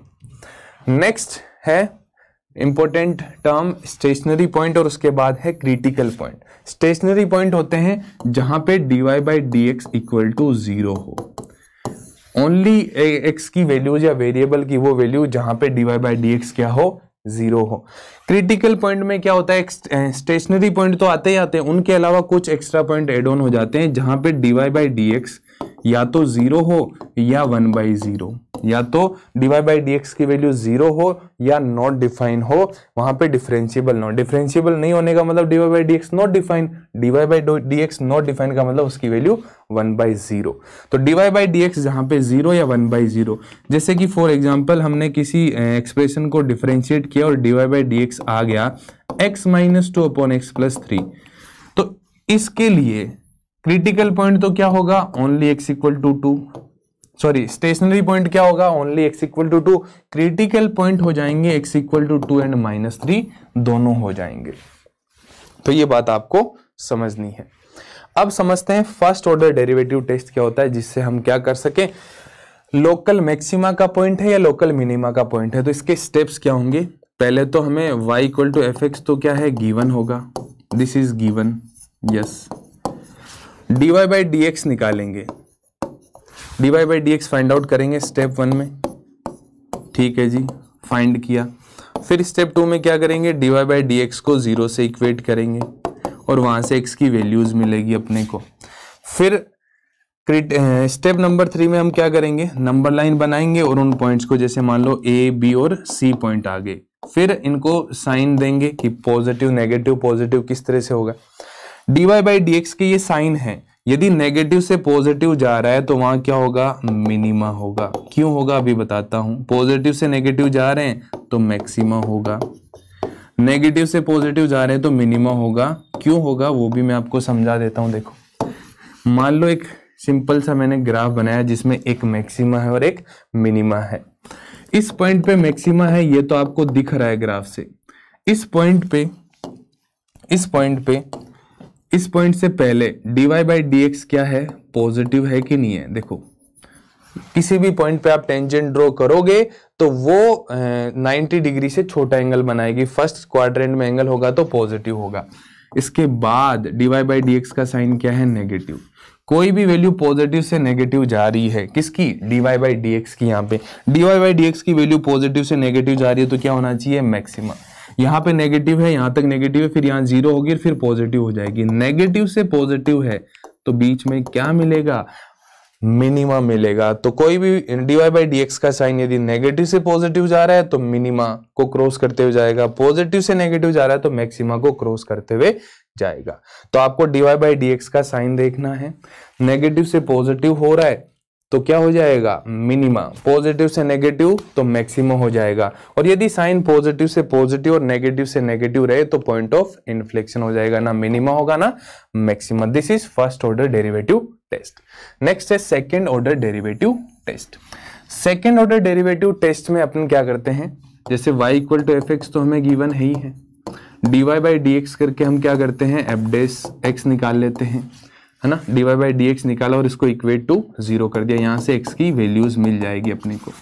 अब जो x की वैल्यूज मिली, उन वैल्यूज पे d2y बाई dx स्क्वायर की वैल्यू फाइंड आउट करेंगे। ये फाइंड आउट किया और d2y बाई dx स्क्वायर की values x equal to a पे निकाली, मान लो लेस देन 0 आया।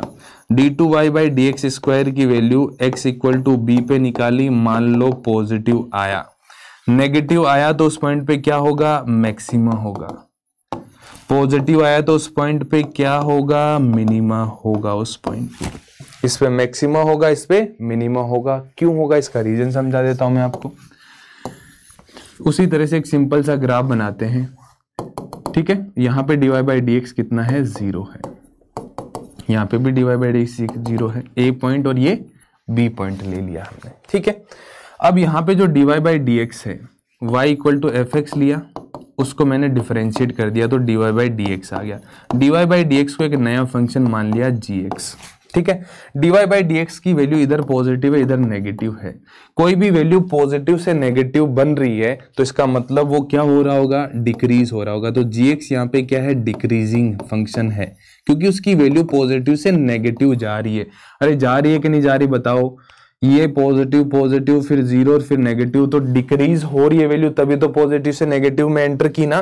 तो gx डिक्रीजिंग फंक्शन है तो उसका डिफरेंशिएशन क्या होना चाहिए, लेस देन जीरो होना चाहिए। और इसको मैं डिफरेंशिएट करूं तो क्या आएगा, d2y by D x square आएगा। तो जो g डैश x है वो d2y by D x square है और उसकी वैल्यू लेस देन जीरो है तो मैक्सिमम हो जाएगा। इसी तरह से इस पॉइंट पे पहले नेगेटिव है dy बाई डी एक्स की वैल्यू और फिर पॉजिटिव है, तो नेगेटिव से पॉजिटिव मतलब इंक्रीजिंग। gx यदि इंक्रीजिंग फंक्शन हो, gx यदि इंक्रीजिंग फंक्शन हो तो उसका डिफरेंशिएशन क्या होगा, पॉजिटिव होगा। और g डैश x क्या है, d2y by D x square. तो यदि d2y बाई डबल डिफरेंशिएशन की वैल्यू पॉजिटिव है तो मिनिमा होगा, नेगेटिव है तो मैक्सिमा होगा। This is second order derivative test जो आपको ध्यान में रखना है। बात समझ में आ गई? चलिए इस पे सवाल भी सोल्व कर लेते हैं। Find the points of local maxima and local minima of the function given bye F x हमारे पास है x cube minus 12x square plus 36x plus 5। अब मैं इसको सबसे पहले डिफरेंशिएट करूंगा तो आ जाएगा 3x square minus 24x plus 36। Differentiate करना तो आपको आता ही है, 3 कॉमन ले यहां से तो क्या आ जाएगा, x square minus 8x plus 6, sorry 12 आ जाएगा ना 3 कॉमन लेने पे। अब यहाँ पे इसके फैक्टर करें तो इस क्वाड्रेटिक के फैक्टर कितने हो जाएंगे सर, x माइनस 2 और x माइनस 6 हो जाएंगे, 2 फैक्टर। ठीक है जी। तो dy by D x zero किन पॉइंट्स पे हो रहा है, dy by D x is equal to 0 हो रहा है x इक्वल टू 2 एंड 6 पे। तो 2 और 6 होंगे पॉइंट ऑफ मैक्सिमा या मिनिमा। इन पे कौन से पे मैक्सिमा होगा, कौन से पे मिनिमा होगा, फर्स्ट ऑर्डर डेरिवेटिव से फटाफट से चेक कर सकते हैं। वेवी कर्व मेथड में बात करें तो दोनों के कोफिशिएंट पॉजिटिव है तो पॉजिटिव नेगेटिव पॉजिटिव, पॉजिटिव से नेगेटिव मैक्सिमा, नेगेटिव से पॉजिटिव मिनिमा। तो x इक्वल टू 2 पे तो मैक्सिमा हो जाएगा और x इक्वल टू 6 पे मिनिमा हो जाएगा। वेरी सिंपल एंड इजी सवाल, आई होप आप सोल्व कर लोगे। अगला सवाल क्या है, let f R to R be defined by f x. F x हमें दे रखा है यहाँ पे 2x प्लस कोस एक्स, ये एफ एक्स है हमारा। ठीक है, अब हमें डिफरेंशिएट तो करना पड़ेगा, चाहे हम इंक्रीजिंग देखें या मिनिमा मैक्सिमा देखें। तो एफ डैश एक्स निकाला मैंने तो 2x का डिफरेंशिएशन 2 हो जाएगा, कोस एक्स का माइनस साइन एक्स हो जाएगा। अब मुझे यहाँ पे क्या दिख रहा है, एफ डैश एक्स को यदि मैं 0 करना चाहूं फॉर एग्जांपल तो साइन एक्स की वैल्यू कितनी आ जाती है 2, जो कि पॉसिबल नहीं है, नॉट पॉसिबल। साइन एक्स कभी भी 2 नहीं हो सकता। ठीक है सर, नहीं हो सकता, तो इसका मतलब एफ डैश एक्स 0 नहीं हो सकता। एफ डैश एक्स कभी भी 0 नहीं हो सकता, तो ना मैक्सिमा होगा ना मिनिमा होगा। तो सर चेक करके बताओ ना, इंक्रीजिंग होगा कि डिक्रीजिंग। तो उसके लिए एफ डैश एक्स की वैल्यू निकाल लेते हैं। एफ डैश एक्स ये -1 से 1 लाई करेगा ना, इसकी रेंज -1 से 1 होगी। जब ये -1 होगा तो 3 चला जाएगा 1 पे 1। एफ डैश एक्स की वैल्यू 1 से 3 बिलोंग कर रही है, विच इज ऑलवेज पॉजिटिव। क्या हो जाएगा सर, इंक्रीजिंग हो जाएगा। एफ डैश एक्स पॉजिटिव है तो इंक्रीजिंग फंक्शन हो जाएगा। क्लियर बात? चलिए अगला सवाल करते हैं। द फंक्शन एफ एक्स कितने point of 2 points of local maxima होंगे या 2 पॉइंट्स ऑफ लोकल मिनिमा होंगे या 1 मैक्सिमा 1 मिनिमा होगा या 9 मैक्सिमा 9 मिनिमा होगा, तो वो तो टाइम ही बताएगा। एफ डैश एक्स निकालते हैं फटाफट से। 2x क्यूब को करेंगे तो कितना आ जाएगा, 6x square minus 6x minus का 12। ठीक है, डिफरेंशिएट कर दिया, 6 कॉमन ले लिया तो आ जाएगा x square minus x minus का 2। फैक्टर भी फटाफट कर सकते हैं, x माइनस 2 और x प्लस 1 इसके फैक्टर हो जाएंगे। तो क्रिटिकल पॉइंट -1 और 2 आ गया, पॉजिटिव नेगेटिव पॉजिटिव। पॉजिटिव से नेगेटिव पॉइंट कौन सा हो जाएगा सर, मैक्सिमा का हो जाएगा। नेगेटिव से पॉजिटिव मिनिमा का पॉइंट हो जाएगा। एक मैक्सिमा और एक क्या है, मिनिमा है। तो ये हमारा आंसर, बहुत ही आसान सा सवाल है। आई होप आप बहुत इजीली इसको सोल्व कर सकते हैं। देखो सवाल को थोड़ा सा यहाँ पे घुमा के पूछा गया ना, हमें यहाँ पे y की मैक्सिमम वैल्यू नहीं चाहिए, स्लोप मैक्सिमम चाहिए। क्या चाहिए? स्लोप मैक्सिमम चाहिए। तो स्लोप होती क्या है? dy by D x. तो पहले तो dy बाई डी एक्स निकालेंगे, माइनस का 3x स्क्वायर प्लस का 6x प्लस 9। इस एक्सप्रेशन को मैक्सिमम करना है, इसकी मैक्सिमम वैल्यू बतानी है आपको, ना कि y की मैक्सिमम वैल्यू। तो ये क्या है? क्वाड्रेटिक एक्सप्रेशन है, तो इसको आप क्वाड्रेटिक की रेंज आपको पता है निकालनी, मैक्सिमम वैल्यू कैसे निकालते हैं, क्योंकि इसके लिए क्या है, a लेस देन 0 है ना, तो इसकी मैक्सिमम वैल्यू कितनी होगी? मैक्सिमम वैल्यू कितनी हो जाएगी इसके लिए?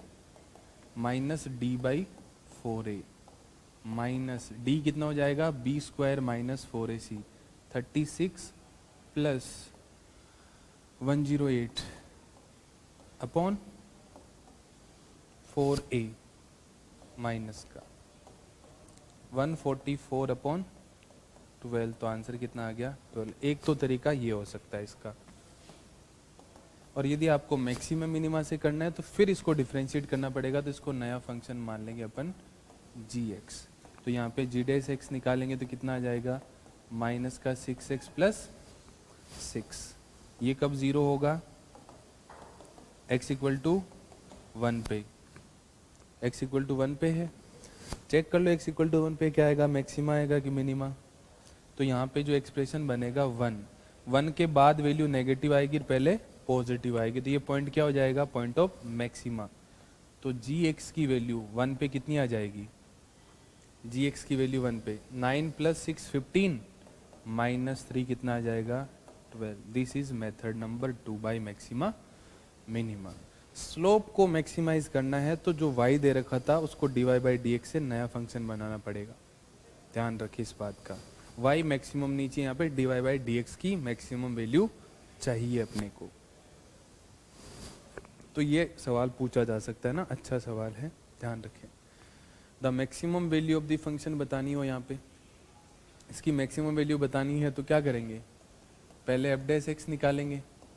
क्या करेंगे? प्रोडक्ट रूल, x प्लस 2 का whole square as a constant treat करें, x माइनस 4 का डिफ्रेंशिएशन 1, x माइनस 4 को एज ए कॉन्स्टेंट रखा, ट्वाइस ऑफ x प्लस 2, और x प्लस 2 का डिफ्रेंशिएशन कितना हो जाएगा?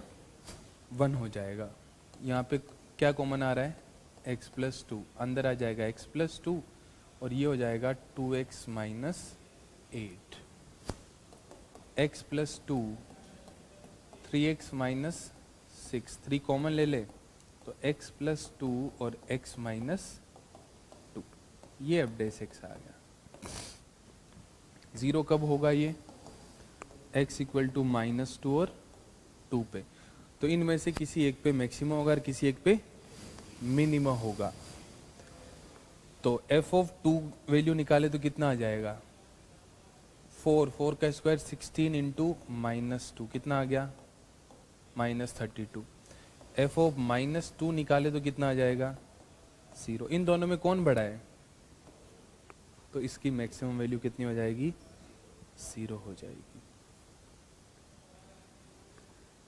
ठीक है, तो मैक्सिमम वैल्यू निकालनी हो, यहाँ पे हमें इंटरवल नहीं दे रखा है, तो x बिलोंग्स टू r में निकालनी हो ना हमें, तो फिर हम जहाँ पे dy बाई डी एक्स 0 होगा उन्हीं 2 पॉइंट पे fx की वैल्यू निकाल के देखेंगे। उनमें जो सबसे बड़ी होगी वो मैक्सिमम हो जाएगी, जो सबसे छोटी होगी वो मिनिमम हो जाएगी। यदि आपसे इंटरवल में पूछ लिया जाए, जैसे यहाँ पे इसको ऐसे बोला जाता है 1 से लेके 4 में, इस fx के लिए 1 से 4 के इंटरवल में मैक्सिमम वैल्यू कितनी होगी, तो f dash x equal to 0 के 2 पॉइंट तो लेंगे ही लेंगे, उसके अलावा एंड पॉइंट्स को भी इंक्लूड करेंगे। एंड पॉइंट्स पे भी उनकी वैल्यू निकाल के देखेंगे। कब? जब इंटरवल दिया हुआ हो। तो यदि इस सवाल को थोड़ा घुमा फिरा के 1 से 4 पूछ लिया जाता तो 1 पे एफ ऑफ 2 तो निकाल ही चुके, माइनस 32 आया, एफ ऑफ माइनस 2 0 आया, एफ ऑफ 1 निकालेंगे तो कितना आएगा? 3 का स्क्वायर 9 माइनस 3 से मल्टीप्लाई होगा तो माइनस 27, और 4 कितना आ जाएगा? 0 आ जाएगा। तो स्टिल मैक्सिमम वैल्यू 0 रहेगी और मिनिमम -32 हो जाएगा।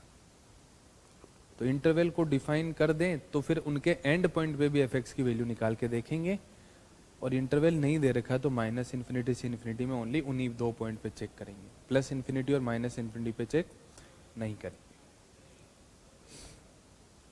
x की पावर x का स्टेशनरी पॉइंट क्या होगा? स्टेशनरी पॉइंट मतलब dy/dx क्या हो? 0। तो x की पावर x का डिफरेंशिएशन हमने लास्ट क्लास में किया था, dy/dx कितना हो जाएगा? x की पावर x 1 प्लस, और ये 0 कब होगा? जब 1 प्लस ln x 0 हो, ln x की वैल्यू कितनी हो? -1, तो x कितना हो जाएगा? e की पावर -1 मतलब 1/e। ये स्टेशनरी पॉइंट हो गया। बहुत ही सिंपल सा एग्जाम्पल था। कुछ सवाल इस तरह से पूछे जा सकते हैं ना, है तो एक्सप्रेशन वही बट थोड़ा घुमा फिरा के क्या बोला है कि find the maximum profit that A company can make if the profit function is given by this. तो एक तरह से क्या पूछना चाह रहा है, इस एक्सप्रेशन की मैक्सिमम वैल्यू बताओ, है ना, चाहे प्रॉफिट का हो, चाहे लॉस का हो, चाहे किसी भी चीज का ये फंक्शन हो, इसको हमें मैक्सिमम करना है। इसका ए क्या है? <0। तो इसकी मैक्सिमम वैल्यू निकालने का एक तरीका तो क्या हो जाएगा? माइनस का d/4 है, उसमें आपको डिफरेंशिएट वगैरह नहीं करना पड़ेगा। तो यहाँ पे -d क्या हो जाएगा? b²। 24 का स्क्वायर कितना होता है? 576। अच्छा, इसमें कैलकुलेशन बड़ी है ना, चलो फिर भी यदि आपको मैक्सिमम वैल्यू निकालना होगा तो एक वैल्यू तो पुट करनी पड़ेगी। b² -4ac, तो माइनस माइनस तो प्लस हो जाएगा। 72 को 41 से मल्टीप्लाई, थोड़ा सा दिमाग से कैलकुलेशन कर सकते हैं ना इसकी। तो मैं 56 ना लिखते हुए इसको क्या लिख दूं? 24 इंटू 24 लिख दे, तो ये आ गया b² -4ac, तो 18 को तो 4 से मल्टीप्लाई कर दिया तो 72 आ गया, और 41 अपॉन 4a कितना है? माइनस का 18, इससे ये कट गया। यहाँ से 24 कॉमन आ रहा है ना, तो 24 प्लस ये कितना हो जाएगा? 1 3, यहाँ कितना बचा?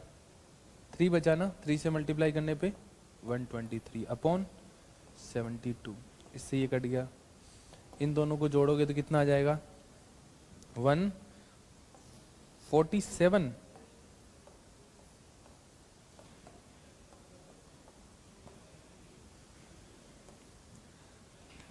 कैलकुलेशन थोड़ा दिमाग से करो तो काम बन जाएगा, नहीं तो आपको 72 को 41 से मल्टीप्लाई करके जोड़ना पड़ेगा, क्योंकि ऊपर नीचे कैंसिलेशन हो जाएगा। ये तरीका तो हो गया क्वाड्रेटिक की रेंज निकाल के, और वो तरीका क्या हो जाएगा? p' को 0 कर दो, कितना होगा? 24 - 36x। तो यहाँ से क्या कॉमन आ जाएगा? 12, तो 2 - 3x। 2 - 3x 0 कब होगा? जब x कितना हो? 2/3। तो 2/3 पे आपको वैल्यू निकालनी पड़ेगी इसकी। तो कैलकुलेशन तो इसमें भी थोड़ी सी करनी पड़ेगी आपको, ज़्यादा नहीं करनी पड़ेगी बट करनी पड़ेगी। तो इसके 2 तरीके हैं। लास्ट टॉपिक है वर्ड प्रॉब्लम सोल्व करने का तरीका।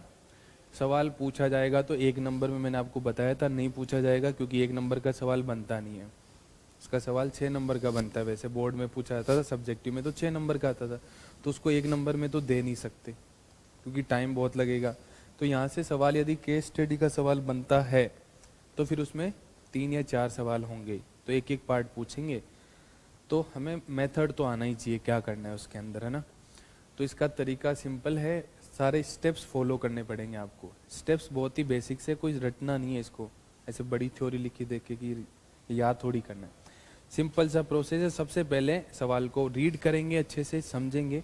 यदि उसमें डायग्राम बनना पॉसिबल है तो क्या करेंगे? डायग्राम बनाएंगे। सबसे पहला स्टेप क्या है? डायग्राम बनाएंगे, यदि पॉसिबल है तो। नहीं है तो जबरदस्ती नहीं बनाएंगे, ठीक है। डायग्राम बनाने के बाद क्या करेंगे? जो जो उसमें वेरिएबल है और जो जो कांस्टेंट है उनको लेबल करेंगे किसमें? डायग्राम के अंदर। जैसे मान लो क्यूब का डायग्राम बनाया तो एक ही साइड होती है क्यूब की। क्यूबोर्ड का डायग्राम बना तो उसमें 3 साइड होती है, एल, बी और एच, है ना। तो उनमें से कुछ कांस्टेंट होगी, कुछ वेरी करती रहेगी। कौन का बनाया तो कौन में क्या होती है? रेडियस और हाइट, लेंथ एल भी होती है। तो इस तरह से डायग्राम बना के उनमें जो भी वेरिएबल और कांस्टेंट है उनको आइडेंटिफाई करेंगे और उनको मार्क कर देंगे। तो पहली तो यही लिखा हुआ है, when possible draw a diagram, और उसके बाद क्या लिखा है, label those part which are important, constant and variable should be clearly identified. वो आपको पता लग जाना चाहिए कि कौन सा वेरिएबल है और कौन सा कांस्टेंट है उनमें। फिर क्या करना है, इक्वेशन लिखनी है जिस क्वांटिटी को हमें मैक्सिमाइज या मिनिमाइज करना है। अब वॉल्यूम की बात करेंगे तो वॉल्यूम का फॉर्मूला लिख देंगे, एरिया को मैक्सिमाइज करना होगा तो एरिया का फॉर्मूला लिख देंगे, पेरीमीटर को मैक्सिमाइज करना होगा तो पेरीमीटर लिख देंगे। जिसको भी मैक्सिमाइज या मिनिमाइज करना है उसकी क्या लिखेंगे, इक्वेशन लिखेंगे। और यदि वो इक्वेशन में एक से ज़्यादा वेरिएबल है, जैसे y को x के फॉर्म में एक्सप्रेस कर दिया तो ये y equal to F X आ गया। अब इसके अंदर वेरिएबल एक से ज़्यादा है तो क्या करेंगे, सिंगल वेरिएबल में कन्वर्ट करेंगे। जैसे मान लो मैं वॉल्यूम लिखूं कौन का, तो क्या आता है, तो इसमें कितने वेरिएबल हो गए, r और h हो गए। तो r को या तो h की फॉर्म में लिखने का कुछ ना कुछ आपको दिया होगा इन्फॉर्मेशन, या h को r की फॉर्म में लिखने का कुछ इन्फॉर्मेशन दी होगी। तो इसमें इसको किस में कन्वर्ट करेंगे, सिंगल वेरिएबल में। सिंगल वेरिएबल में कन्वर्ट करने के बाद वही प्रोसीजर क्या करेंगे, उसको डिफरेंशिएट करेंगे। डिफरेंशिएट करके इक्वल टू 0 कर देंगे। जहाँ पे भी dy बाई डी एक्स या जहाँ जो 0 आएगा उन सारे पॉइंट पे या तो मैक्सिमम होगा या मिनिमम होगा। जो पूछा जाएगा वो निकाल सकते हैं। तो ये ज़्यादा इन्फॉर्मेशन आपको देखने की ज़रूरत नहीं है। क्या क्या करना है, स्टेप नंबर 1 में पॉसिबल हो तो डायग्राम बनाना है। डायग्राम पे जो जो पार्ट्स होंगे उनको क्या करना है, मार्क करना है। वेरिएबल और कांस्टेंट को आइडेंटिफाई करना है, कौन सा कांस्टेंट है कौन सा वेरिएबल है। उसके बाद जिस क्वांटिटी को भी मैक्सिमाइज या मिनिमाइज करना है उसकी इक्वेशन लिखनी है। उस इक्वेशन में वेरिएबल क्या होना चाहिए, सिंगल वेरिएबल, नहीं है तो कन्वर्ट करना पड़ेगा। सिंगल वेरिएबल में वो क्वांटिटी कन्वर्ट होगी तो फिर उसको डिफरेंशिएट करेंगे, इक्वल टू 0 रखेंगे। जहाँ पे भी dy बाई डी एक्स की वैल्यू 0 होगी उन पॉइंट पे या तो मैक्सिमम होगा या मिनिमा। उसको चेक करने के 2 तरीके होते हैं, फर्स्ट ऑर्डर डेरिवेटिव टेस्ट और सेकंड ऑर्डर डेरिवेटिव टेस्ट। यहाँ पे सेकंड ऑर्डर डेरिवेटिव टेस्ट ज़्यादा काम करता है ना, क्योंकि x जहाँ पे dy बाई डी एक्स 0 है वो पॉइंट तो मिल गए, एक बार और उसको डिफरेंशिएट कर दो, क्योंकि क्रिटिकल पॉइंट फाइंड आउट करना यहाँ थोड़ा डिफिकल्ट सा रहेगा प्रोसीजर। तो जब सब्जेक्टिव में ये सवाल आता था, इस बार तो नहीं आएगा, तो 6 नंबर में सवाल आता था तो पूरा प्रोसीजर होता था। फिर डबल डिफरेंशिएट करके वहाँ पे d2y by D x square की वैल्यू पॉजिटिव है कि नेगेटिव है, नेगेटिव है तो मैक्सिमम होगा, और मैक्सिमम होगा तो वो जो क्वांटिटी थी वो मैक्सिमम हो जाएगी, उस पॉइंट पे वो वैल्यू निकाल सकते थे। तो ये इसका प्रोसीजर रहेगा, ठीक है। एक छोटा सा बेसिक सा सवाल लिया है, बाकी केस स्टडी के सवाल आपको करवाए जाएंगे ना, तब एक इसका सवाल सॉल्व करवा देंगे। 2 positive numbers x and y are such that x plus y 60 है और हमें किसको मैक्सिमाइज करना है, एक्स वाई क्यूब को। क्या यहाँ डायग्राम बनेगा, क्या डायग्राम तो कुछ नहीं बनेगा। इस क्वांटिटी को हमें क्या करना है, मैक्सिमाइज करना है। तो इसको मान लिया मैंने z इक्वल टू क्या है, एक्स वाई क्यूब। कितने वेरिएबल में है ये, 2 वेरिएबल में। तो किस में कन्वर्ट करना है, सिंगल। तो यहाँ x की वैल्यू y की टर्म्स में लिखना पॉसिबल है क्या, x कितना हो जाएगा 60 माइनस वाई, तो z लिख दिया 60 माइनस वाई और y क्यूब। तो ये हो गया 60 वाई क्यूब माइनस वाई की पावर 4। अब क्या करना है, डिफरेंशिएट करना है, किसके रेस्पेक्ट में, y के रेस्पेक्ट में। तो कितना हो जाएगा 180 y square minus 4 y cube. क्या कॉमन आ जाएगा यहाँ से, 4 वाई स्क्वायर कॉमन आ जाएगा। यहाँ कितना बचेगा 45 माइनस वाई। कहाँ कहाँ 0 होगा ये, y इक्वल टू 0 पे और y इक्वल टू 45 पे। 2 पॉइंट है, y इक्वल टू 0 पे तो सारी क्वांटिटी 0 हो जाएगी, हमें मैक्सिमाइज करना है। तो जब y इक्वल टू 45 होगा तो वहाँ पे क्या आ जाएगा, पॉइंट ऑफ मैक्सिमम। तो इसी पे क्या होगी, मैक्सिमम वैल्यू होगी। y 45 है तो x कितना होना पड़ेगा 15। तो हमें x और y पूछा था, जिससे कि हम x y क्यूब को क्या बना सके, मैक्सिमम बना सके, ठीक है। तो ये था हमारा चैप्टर एप्लीकेशन ऑफ डेरिवेटिव्स। इससे बाहर कुछ पूछा नहीं जाएगा, इतना करके जाओगे तो सारे सवाल सोल्व हो जाएंगे। कैलकुलेशन मिस्टेक नहीं करनी है, सवाल को ठीक से पढ़ना है, जो पूछा जाता है उसी का आंसर करना है, ठीक है। चलो जाओ पढ़ाई करो।